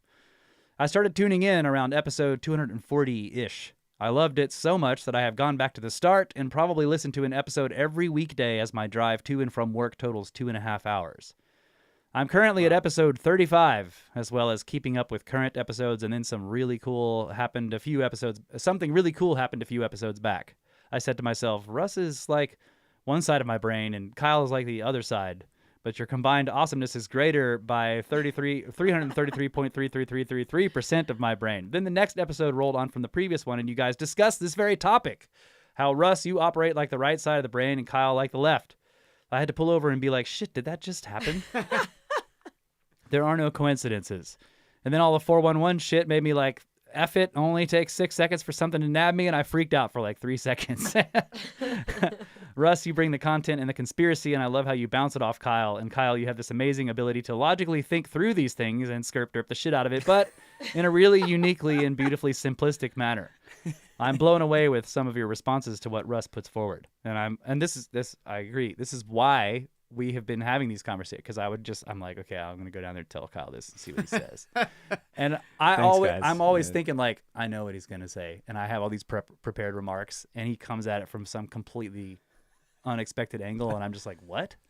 Hold on. Wait, what? Go back. Oh, warm and fuzzies, guys. Appreciate that. Okay, so let's see. Where was I here? Yeah, I was really impressed with how much base knowledge about these subjects you guys already had when you started this podcast. So it makes perfect sense that you started Brothers of the Serpent, and I'm so grateful you did. I love Laura's intros, and she brings a cool presence to the show whenever she is on with you guys. You have such great chemistry together. Now, without further dribble from me, I have dropped a link to a 2022 interview with Lee Clare, head archaeologist at Göbekli Tepe, with the prehistory guys. I am sure this made me find a paper that discusses this, but I can't find it. However, this is better because it comes straight from Lee himself. But to recap, my understanding for the circles getting smaller and smaller around the pillars is there is sufficient evidence pointing towards natural backfill due to pressure around the site and backfill dropping in from the top of the hill. There is also evidence of deliberate backfill, but whether this was intentional burial or other reasons is extremely hard to tell. This backfill is negated and contained by the builders by building smaller circles inside the enclosure each time, which gives the circle within a circle effect and explains why the pillars are covered by these smaller circles. The time frame for this could be over multiple centuries, which makes the initial enclosure at least centuries older than the smallest circle, but this could be a very conservative estimate on their behalf. The interviewers can be a little dry and a touch annoying, but overall this is pretty good, and I feel Lee's responses are fair, and he doesn't totally poo-poo alternative ideas, in my opinion. The segments are time-coded well, so you can jump straight to parts you are interested in listening to, but it's worth listening to most of the interview, and I really recommend listening to Lee's last comment on what he thinks Göbekli Tepe might be. It's a very interesting idea. Okay. So, and he gives a YouTube link here. That was Yeah, a pretty yeah, good I way need- to I put a need- link Yeah, I in liked it, there. yeah, Yeah, it yeah. kind of described it. I sent this Yeah. email to you, Kyle, when we got it. So, Okay, well, send it to me again. okay, I will. Sorry, bro. The Cosmic Summit's over. Yeah. We're all yes. We can finally take back a in the break here. swing. We don't have to do anything until Montana, Yeah. right? Which is Till coming September, up yeah. September. Yeah. Oh, don't know. We got a harvest right before that. Yeah, we do have Oh, harvest. I Yeah. want to hear an ag update. Yeah. We'll Oh, No. We're finishing yeah, we can this. do that. So he says, Russ, sorry this was a book, and lots of love to you all from Straya, via my original home of New Zealand. I'm a Kiwi at heart always, and yes, this is a real thing. I noticed someone sent you some Mountain Goat beers. They are a great company. My friend works for them, so I will try to get some summer or steam ales sent to you, as they are also really good and easy to drink beers. By the way, I will email you guys again about myths of small, child-sized people living in the forests and giants in New Zealand prior to the Maori. It is quite intriguing and barely discussed at all. This Adamu is getting back to work. That's a lie. I'm going to bed, as it's 11 p.m. here. P.S. I am a Muso, M-U-S-O, who loves beer and your music. Muso, maybe. And your music is savagely awesome. I really love your guitar tone and sense of melody. Hopefully one day we can jam and have beers while bro. Russ bangs on the drums. Dang, that was a good email. Peace out, guys. Snakes! Thank you so much, bro. And yes, those goat beers were sent to me by Sir Andy and Dame Kylie That's right. from Australia. Thank you for your courage. Thank you for your courage. You recalled those In the names morning. real great. Okay, I have somewhat updated thoughts on these ideas about Göbekli Tepe.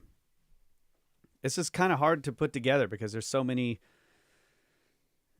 You got to kind of hold all these different ideas together to sort of make sense of it. I need to write this down better. I mean, I've been writing a lot of stuff down, but there's something about this concentric circles. So we did start looking for papers after we had the discussion with you on the live stream last time, and found some very interesting new stuff that was not part of Tepe Telegram. So I don't think they're connected directly with the archaeologists doing the research on the site. These are other archaeologists and scientists looking at the data, and one of them was basically what you said, that they think there's strong evidence that these infill periods that had been previously called intentional backfilling were actually like collapses of the midden materials that were essentially inside retaining walls. Yeah. So they had collapsed, this is exactly what I was thinking, right? Like this material fell in here because you can see today that they're having trouble of every time it rains, all this material washes in. Yeah. They've got sandbags stacked up. These walls around the excavations are very high. So it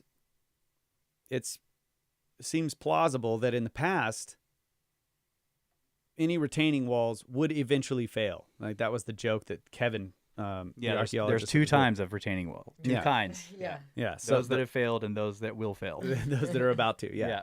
So that's the point. The retaining wall fails, the midden material collapses, and that's what causes this reverse, quote unquote, reverse stratigraphy, or at least it's jumbled up. Yeah. Materials from the top fall in, end up at the bottom. Materials from the middle come in, and materials lower down end up on the top. Yeah. Right. So you have this inverse, and it's not perfectly inverse stratigraphy in terms of the dating. The problem is that this midden material was dated archaeologically based on the lithics that goes back to the 12,800 whatever timeline. Yeah.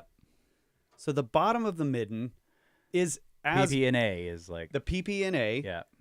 And then when they carbon dated the bottom of the rock walls that are supposedly the retaining walls holding back the midden, the bottom of those walls are the mortar is dated at the same time period. Yeah. So how do you have a retaining wall holding back a midden that hasn't been deposited yet? Yeah. So what I keep going back to this idea of ancient archaeology. We know someone came 8,000 years ago and dug pits down to the central pillars of enclosure C. We recently also found from the Tepe telegram that they did this for the cat enclosure, which is enclosure F? H. H? Yeah. Which we haven't seen. Right. That it's not open to the public. Someone intentionally dug a hole to the central pillars of that enclosure and also destroyed those pillars. That's Somebody right. So it, and then another thing they found in this the cat enclosure H. Yeah. Yeah. Okay. See, these are the things I forget almost immediately. Yeah. They found when they were excavating that enclosure that there was a previous excavation into the enclosure, and there was a stairway or a walkway down the midden into the enclosure. That's right. Yeah, that's right. There's stairs. Yeah. I remember That were, or a ramp Yeah. that was like cut into the midden material. Yeah. So someone in the deep past excavated these sites. I just don't understand. Like I looked at the ancient environmental, like any studies on the, what did they call it? The paleo environmental history of the site. And they do say that Ed Fu wants your papers. Yeah. I need those papers, please. I will send you those papers, please. Can I see your papers? They found, or they are assuming that there was like a widespread sediment cover and vegetation on these hilltops. So they weren't bare rock at the time of construction, which they don't actually know, right? Yeah, that's right. But let's say that there was some soil on the top of this hill that they did have to excavate. So naturally you would want to build a retaining wall. Mm-hmm. So it seems plausible that a retaining wall was built before the megalithic architecture was constructed. And that, as you were pointing out, would have been the largest ring. Like you would dig out this huge thing, but it wouldn't be midden material. So the midden material that is inside The other, hold on. Wait, I got to finish okay, this. all right. The midden material that's inside Shut the it down. enclosures goes back to the PP&A. Yes. It's all midden, right? It's got lithics in it. But what I want to know is where there is not an enclosure, I want to see a core.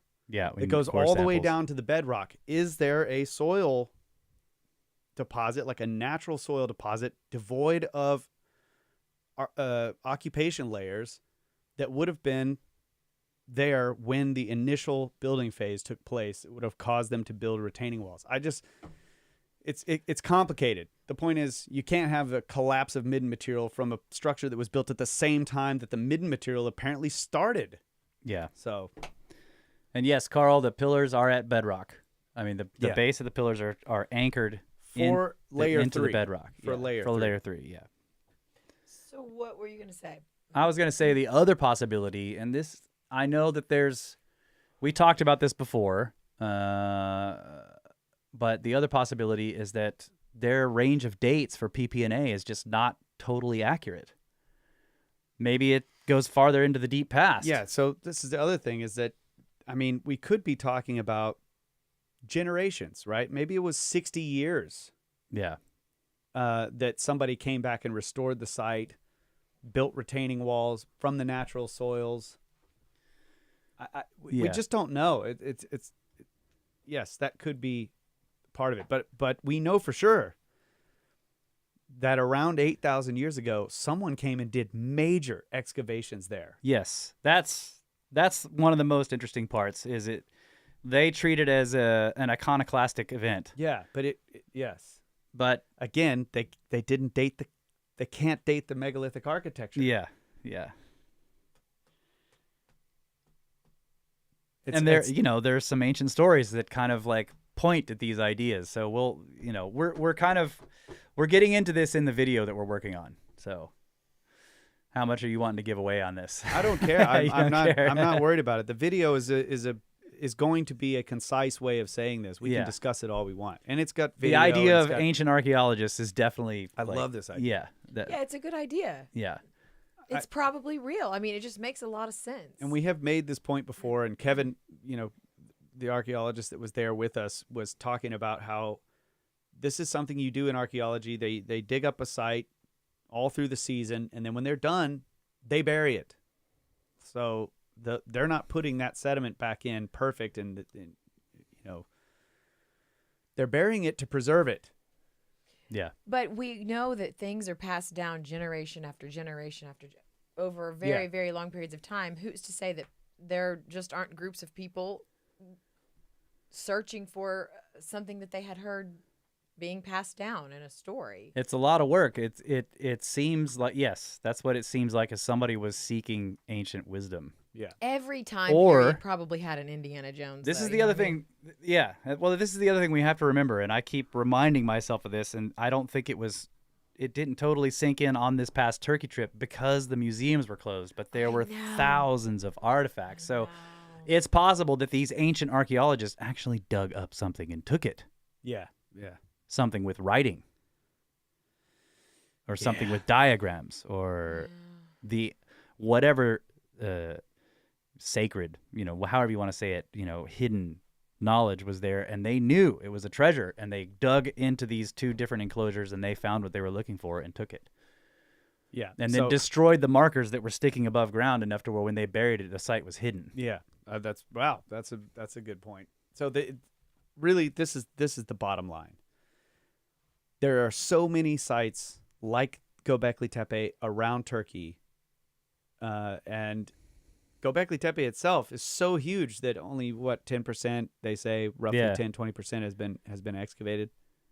We just don't know. We don't have enough data. So I keep coming back to this, like, we need more data. Yep. Need more data. We need more enclosures excavated. We need to find out if this pattern is repeated at more than one site. Like, do we have iconoclastic action 8,000 years in the past at Karahan Tepe and at the others? Did these people, It was a systematic, yeah, or was there some kind of coincidental situation here where the one that they dug is the one Yeah. that seems to have all of this complexity yeah. in terms of people coming and digging it up and burying it and digging it, or things collapsing? We just don't know. So I want to see, we need to see cores off-site, like Yep. in the midden, Right. but not within an enclosure. I want to see, does it go all the way down to the bedrock and end at PP&A materials? Right. Yeah. Or is there a soil layer there? We just How do you get a core sample? Who do you have to know? Who do you have to call? Who pulls the trigger on the core? Bobby Drilling. Call up Bobby Drilling, get him go over there. Let's call it Bruce Willis. He's never failed to hit his depth. I guess I don't. I was, yeah. Okay. Can Yeah, somebody Bruce just Willis. Give me a... You just call Bruce Willis if you need something drilled. This is Okay. it. Okay. Yeah. Yeah. It's all fascinating stuff. And It is. again, it comes down to like there are things that don't make sense. And what's great about most of these papers is these guys are saying like this doesn't quite line up. Yeah. They're all trying to come up with different ideas. The Tepe Telegrams has some great stuff. We've found other things that we've been looking at. Kyle's found some older papers. This guy Lee Clare has newer stuff that we've looked at. I've read the entirety of one of his most recent summaries. It's really good. And he basically lays out like, here are all the problems, and here are the things we're thinking now. Yeah, I think it's pretty clear that these places were not intentionally buried, and Right. that whole narrative has got to go. Yeah, that's right. Now, even if some people did throw some stuff in there, it doesn't count because the idea that we've been given is that it was buried from bottom to top to preserve it or something like that. There have been conclusions drawn from this. It's not right. Yeah. That's my opinion. Brett says it's like a blender on a low setting. Just bring it back to blender. It's not a blender. Can we scroll up? Yeah. Oh, yeah, we do have Yeah, some yeah. super chats in here. How There many we we go. got? Oh, I thought that. Well, That's check. I think that's the most recent one. Okay, but yeah, I think so too. I think so. Travis Henderson, $20 says, "Hey y'all, good to see you drinking the sweet water blue my wife Contessa gave you. We actually ended up getting invited to dinner from Pam. Great meeting Nice. everyone, and you killed it, Russ. Nice presentation. Thank you. Thank you very much. Thank you. Yes, Laura got it The right. beer was good. And yes, Laura got the name right. I looked at a note, See, but she was takes very notes. sweet. It was She so takes nice to notes. meet you. Yeah. guys. It was. Thank you very much. Next is Jesse Ford. $10. Hey bros, I've been watching from the beginning after hanging out on the Scablands tour. I've been annoying people at work talking about all the alt theories. Also been practicing butt darts. Snacks! Butt darts. Practicing butt You darts. forced me to explain this game. No explanation necessary. It's butt darts. I don't know. I feel like there's Let them try to figure it out. Why don't you? Yeah, explain it next show. Explain it next show. It's a fantastic game. yeah. You're going down. Yeah. we're going to practice I too. will destroy you. Thanks, buddy. We're probably at break time. Yeah, probably. Yeah. How do y'all know? Yes, right here. I just know. Yeah, we're definitely I'm at professional break time. here. You guys are just professionals. Total profesh. Hey, look, it's the intro music. Just so happens to be playing at break time. What's going on here? It's gonna fade out. Butt dart demo video, please. All right.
Yeah. I did not actually win that game of butt darts, but I beat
back, ladies and gentlemen. Final segment of the final hour of this live podcast, Brothers of the Serpent. And that is a trumpet. Somebody's asking, is a That trumpet is. with a mute? It's a trumpet with a Harmon mute. Harmon There's mute, yeah. the two trumpet cases behind Laura right there. Man, I need to practice that instrument some more. Fastest You lose your lip. podcast. You lose the lip. yeah. Yeah. Yep. Okay, so Laura of the Cosmographia team, she Yes. was the winner of the butt darts. She was the butt darts champion. Go, That's right. girl, go. Yeah, She was butt darts champion. Yeah. Basically, there's nothing. It's PG, and you just have to hold a quarter. You gotta pinch it in there. You gotta pinch it right there, and then you have to walk a good distance to a small glass cup on the ground and drop the quarter and make it into the cup. That's how you do it. That's right. And it's not easy. But a whole lot of fun. Yeah. But it is It's hilarious. ridiculously hilarious. You Yeah. get a good ab workout laughing. Okay, moving on. This is a serious podcast. Yeah. Yeah. We're just getting A started. serious professional podcast because It's we need so more of that in fast. this, in these topics. I feel like we get Serious warmed up in professionalism. here. Yeah. We start I mean, talking, and then it's over. when these topics are discussed in the public forum, it needs to be serious And professional. and professional. Right. Yeah. All right. no So we're joking done around. with the butt darts explanation. Let's move on. Yeah. Possible. So this is more Göbekli Tepe. Possible explanation of the different animals at Göbekli Tepe by C. Crow. Snakes. Just listen to your last podcast, and I really hope you never iron out the technical issues. It's like driving up to Stripes just before dawn to grab a couple of breakfast tacos. The atmosphere is part of the charm. See, Thank maybe you we for need to saying not be that. professional. Oh yeah. my gosh, thank Many you. traditional cultures have very strict rules about which animal clans can marry which animal clans. For example, in the Pacific Northwest, the families who are part of the Raven clan can only marry members of the Eagle clan. It is a simple but brilliant system. It ensures there aren't problems with inbreeding within a clan. This would also explain why women in the area tattooed themselves with these clan symbols. During gatherings of the clans, it would be easy for a bachelor and his family to tell which women were available for marriage to their clan and would make it easy to ostracize those who broke the rules. I will throw out another theory. Most traditional cultures typically go to places of power or religious significance to initiate boys. They choose places that are womb-like to initiate girls. I believe the sites on the hills in Turkey are more examples of Lynn Kelly's theory. These sites were memory palaces built to initiate boys and help them memorize their clan history and lineages. So this is kind of what you were just talking about. A Yeah. memory palace is the mnemonic you were talking about. Yeah, that's right. That's right. Wow. I know Yeah. it's That is interesting how weird. the emails will tie into stuff that's going on. And I've Memory noticed this palace. before. I That's know, what this it is was so that I interesting. forgot what it was called. The name Yeah. of the thing that I was trying to Oh my remember gosh, names with. This is so cool. If there were initiation sites for women, those sites would be found buried deep in the hills or in natural caves in the area. One other interesting thing to think about, many traditional sites have ritual spaces with carvings, intricate stonework, and often carefully selected bones of totem animals and or ancestors. These are usually accompanied by large secondary spaces that seem to be for the gatherings of people but lack the ritual aspects and don't have hearth or cooking spaces that would indicate people were living there. Archaeologists have puzzled about this division at archaeological sites for years. If the main sites were for memorizing and reciting lineage and history, then a simple explanation is the secondary sites were places for shamans or seers to go on vision quests while crowds hung out and listened. Finally, I want to throw out one last question about the legacy of the megalithic builders. We know that foragers and hunter-gatherer groups have many different social structures and ways of organizing their tribes or clans, but yet all ancient civilizations seem to have the same tiered structure: kings and priests, ruling class, farmers and herders, slaves and untouchables. Am I the only one who finds it really odd that we have incredible complexity in our social structures today? We had a lot of complexity in semi-nomadic societies, and yet the so-called earliest civilizations all seem to follow the same social pattern. Snakily yours, C. Crow. Well, I could take a shot at that last point, that maybe those are the ones that we find the remains of because of something about that particular structure. Yeah. So it's self-sorting. That That they what you mean? Well, that they do things that leaves like each type of civilizational structure or cultural structure leaves certain markers, and some of them may not leave markers. Yeah. So we only find the ones that leave some kind of lasting marker because of that. Like, in other words, it's a self-fulfilling sort of. Yeah. Self-selecting. Yeah, you say, well, these are the only ones that we find, so those were the only structures. No. You just don't Yeah. find the ones that didn't make stuff that you can find Right. thousands of years later. Right. Perhaps maybe is part of the reason for that. Yeah, that's a possibility for sure. Yeah, on the purpose of Göbekli Tepe, I haven't even. We haven't even started with that Yeah, yet. it's like I don't even know if We're I'm gonna still go trying. there. Yeah, we're still trying to unwrap just the data from the archaeology, right? What was the actual timeline of? And this is kind of what we normally do is try to look at it from whatever. Like, our perspective is more on structure and construction methods, those type of processes, and looking at indicators that might give you some insight onto what happened or how they did it. Not why. Why they did it, no idea.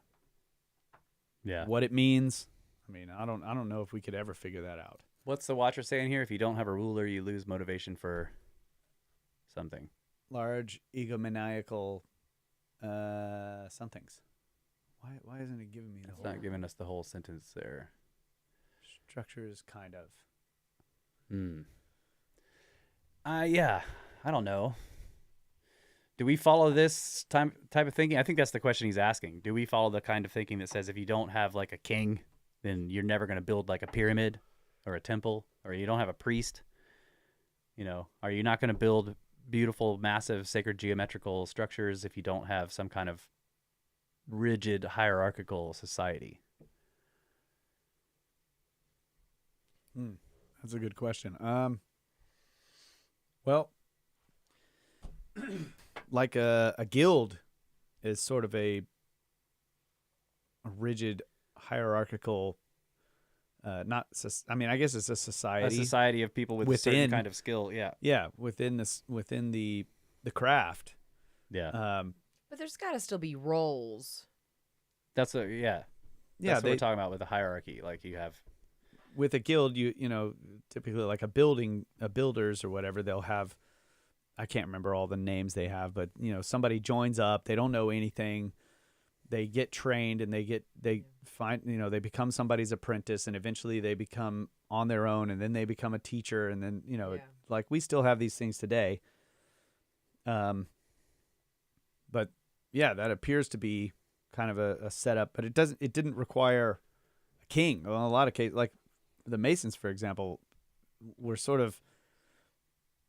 they were able to be independent because kings everywhere wanted their abilities. Yeah, that's right.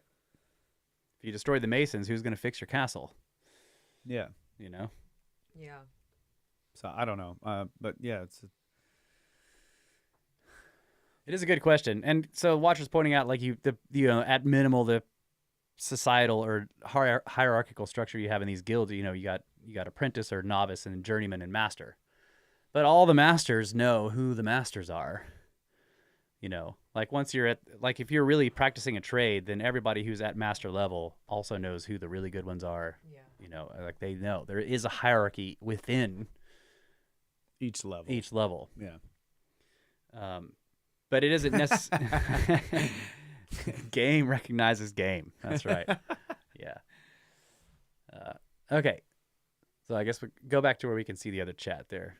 It's like they're kind of overlapping. Watcher, you have to type really short sentences. Sorry. That's right. If you type long ones, we can't read the end of them. Yeah, basically after egomaniacal, it goes off the screen. So you just need to hit enter when you get that long. Thanks, buddy. What else is chat saying here? Okay, we got that. That was Jesse, yeah. Viking Gaming. Hey, guys, here's my super chat for 1/4 of a beer. $2 of New Zealand. Thank you. Thank you. Thank you so much. All right, bro. Quarter of a beer. Appreciate that. And what's Carl saying there? Maybe if the people that built Göbekli Tepe were once hiding underground from comet impacts, and the excavations happened after they returned to the surface world, and they dug down to re-find it. Wait, where did that comment? Well, just go? there's It just disappeared. Yeah. He deleted it. What happened to that comment? Sorry, Carl. I just read a comment that you deleted. My One of the bad. mods didn't like it. It's like, nope. He is a mod. Strange. Well, they did. You know, there are all those tunnel systems all over the place too, which is interesting. So I don't Yeah, know. I mean, the place is filled with man-made holes in the rock. Yeah. At least not in the area we were in. None of them seemed super extensive, but there were a couple of places we went where it was clear that they went down at least one more level that you couldn't get into, and they would connect to each other across. I mean, it was, so, and this was on a big hill. What was this? The Jethro area, where there were all these underground. There was like ruins above ground, but underground you could climb in, and there's tunnels going everywhere. Yes. Yeah. There were multiple places like that. Yeah. Yeah. So, Yep. yeah, I don't know. Yeah. I And mean, then Darren QU up there in right. Cappadocia, Yeah. all that It's not stuff. that far QU. away. Yeah. Yeah. I want to go. Very All right. interesting. This is a great one. This is maybe we can just finish it out with this one. We're at 2 hours. Okay. So this is called Global Deafening: The Sound of the Younger Dryas Impact. I thought this is fantastic. This is by Chris. Good afternoon, Snake Bros. Much love from Edmonton, Canada. Like many others, I found out about your podcast through Cosmographia. I'm really enjoying your content. You guys are down to earth, humble, funny, open-minded, vulnerable, and intelligent. And let's not forget, you always have extremely tasty and enjoyable music breaks. Currently working my way through Book of the Damned after finishing your Earth in Upheaval reading. Next will be Hamlet's Mill. Is that a hint?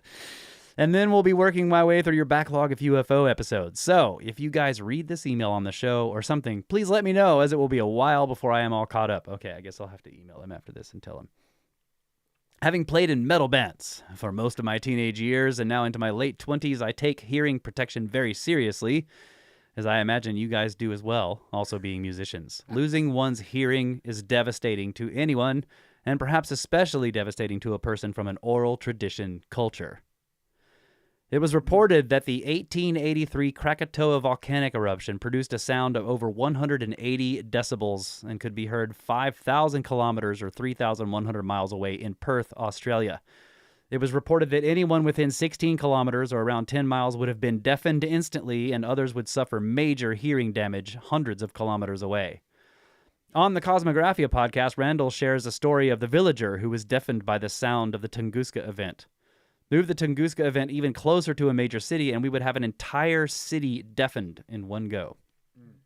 This now led my thoughts to think about something like a saturation bombardment onto the ice sheet during the Younger Dryas. How loud would this be? Imagine thousands of Tunguskas combined with the sound of some impacting the ice, the sound of the ice shards impacting the ground all over North America, the earth shaking in subsequent earthquakes, the massive weather disturbance, subsequent volcanism, and the sounds of thunder, and even the sound of all the floodwaters. This is, of course, only scratching the surface of the many loud things something like this would cause.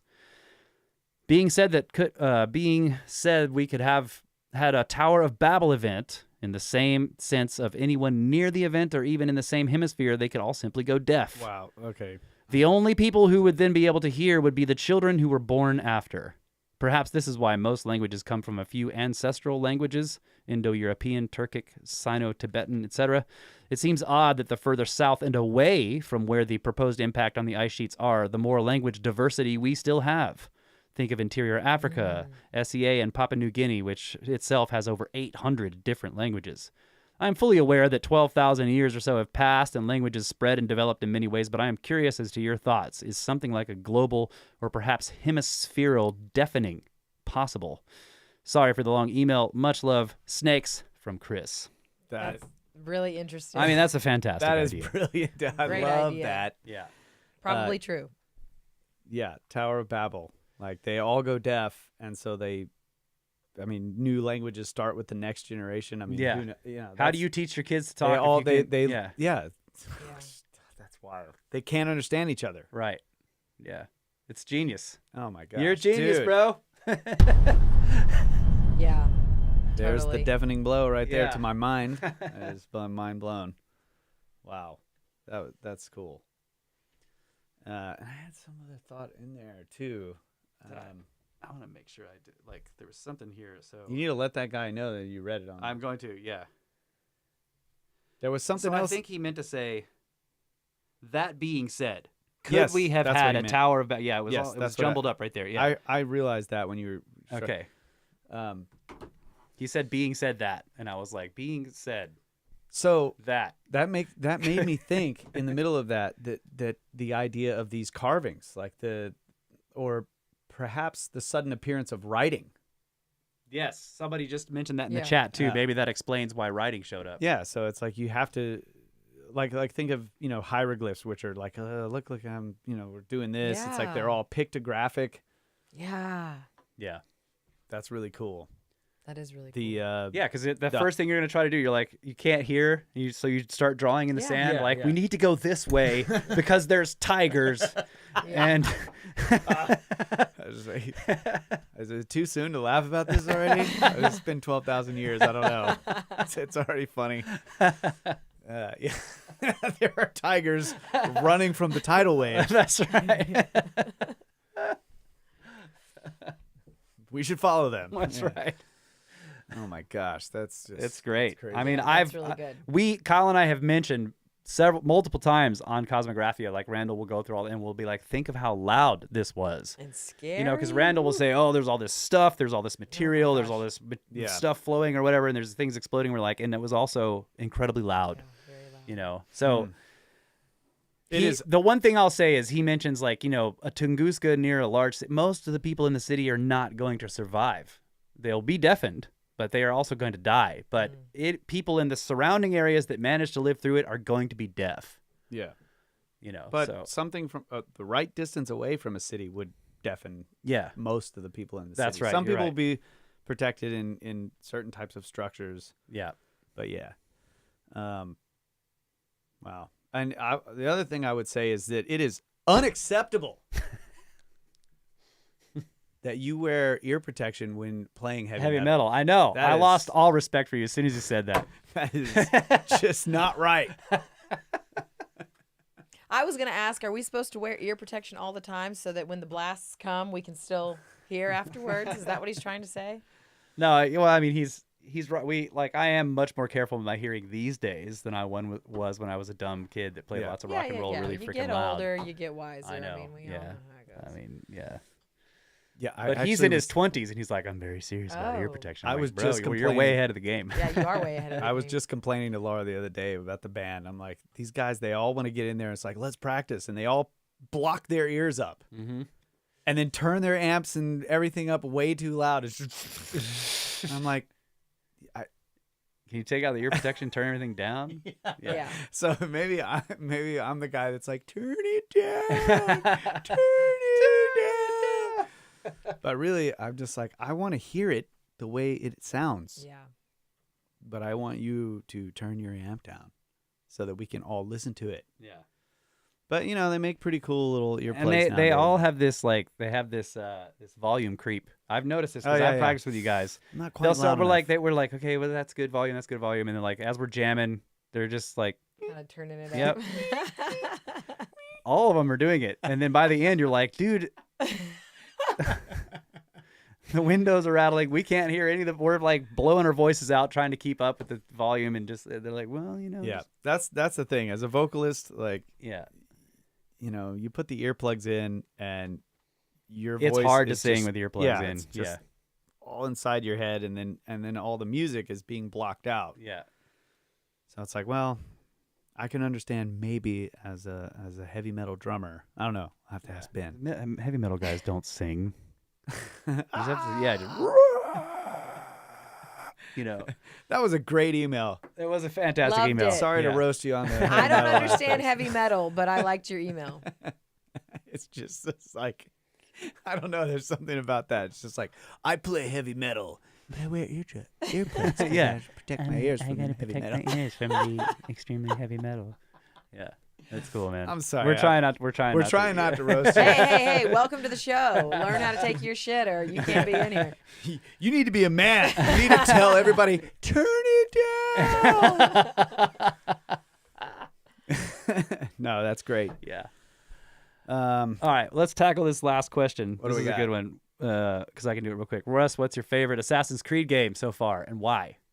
I've recently been playing Origins because of listening to the Egyptian episodes, and it feels pretty close to. I loved Origins; it was fun to explore, but my favorite Assassin's Creed, still by far, is Revelations. It's the end of Ezio's story.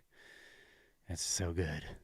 It's just really good. You know, Ezio's like 60, and he's just like still a badass, and it's when he's starting to figure out that he is a how would you put it? He's just the messenger, right? He's doing all this stuff that's been planned out by the ones who came before to find these places and to hear the messages from them, because sometime in the deep future, one of his ancestors is going to be watching him do it through his genetics. And he kind of starts to realize that. Because at the very end, no spoilers, you know, I hope you played it, but at the very end, he actually he realizes that the vision of, is it Miranda, one of the ancients that he's looking at, she's looking past him, and he's like, and he realizes that she's talking to somebody else through him, and then eventually he turns and talks to that guy too. It's really cool. It's just, that's one of the best ones they ever made, in my opinion. So, and I just love Ezio. He's a badass. cool. I hope if you hadn't played it, you hit the pause button in time. Yeah. Yeah, no spoilers, bro. Sorry. Couple more things. The Watcher also pointed out 7 minutes ago during the previous conversation that perhaps the point our emailer was talking about was what created the necessity of writing for the first time. But he says then once language redevelops, alphabets become phonetic. Initially, there were pictures because there was no language.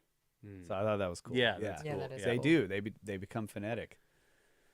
That's interesting, bro. And we got two more super chats Two more here. super chats, and then we're gonna wrap it up, Yeah. folks. Rex, $10. I received my Procession vinyl yesterday, signed by the band. Fantastic. Roll, Yeah. bro. Thank you. And Greg Greg. Brown, $10. Fucking A. Can't give too much. Got to save for South America trip myself, as I will be going as your Aussie snake and crocodile controller. All right. Always good to travel with Greg. He's a permanent back of the busser. Are you gonna wear Crocs? I'm just curious. Ah, So fucking did A, we mate. run out of time for the ag? I guess I have to catch the ag on the Yeah, next we'll one. do there's it. I'll George- catch it on the next George one. Howard's there. Thank you, Snakes. Hey, George. George! Fantastic job on the summit. Snakes! Oh, man, it's so good. You killed it, buddy. Thanks for coming in, popping in, George. All right, we're wrapping All it right. up, folks. Ag update. Wine. Plants. It's hot. God dang. God dang. And I did email space weather news guy, Dr. Tony. I saw that. Oh, Yeah. okay, cool. So we'll cool. see, guys. Yeah.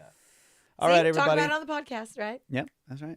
We're trying to get some cool guests. Thanks, everybody. Thanks for all of the super chats. Thanks for all the donations. Thanks for all of the support for everybody that is even not recognized because maybe their support is really small amounts. Doesn't matter. We really appreciate all of We it. really do. Yes, we do. To the PayPal, the pyramid scheme, to the Patreon, and also I personally and on behalf of the band want to thank everybody who has joined the $50 Dynasty Patreon and purchased a record. It's been awesome, and really appreciate all that. Hope y'all enjoy it. Yeah. Oh, and one last thing. I was Again. talking to Marty today, Ooh. and those new UFO episodes are coming. Hey. Yeah. Hey. He's been working hard, and I think it's going to be a threefer. Nice. 3 in a row, because he's like really So- packing the material in. Part 11B, 1, Yeah. 2, and 3. 3. I'm excited, Yes. Marty. I'm excited. Looking forward to it, buddy. Yeah. Can't wait to see you again. And yeah, Yep. We love you guys. always have. Always will. I love you the most. Good night, Adamu. Get back to work.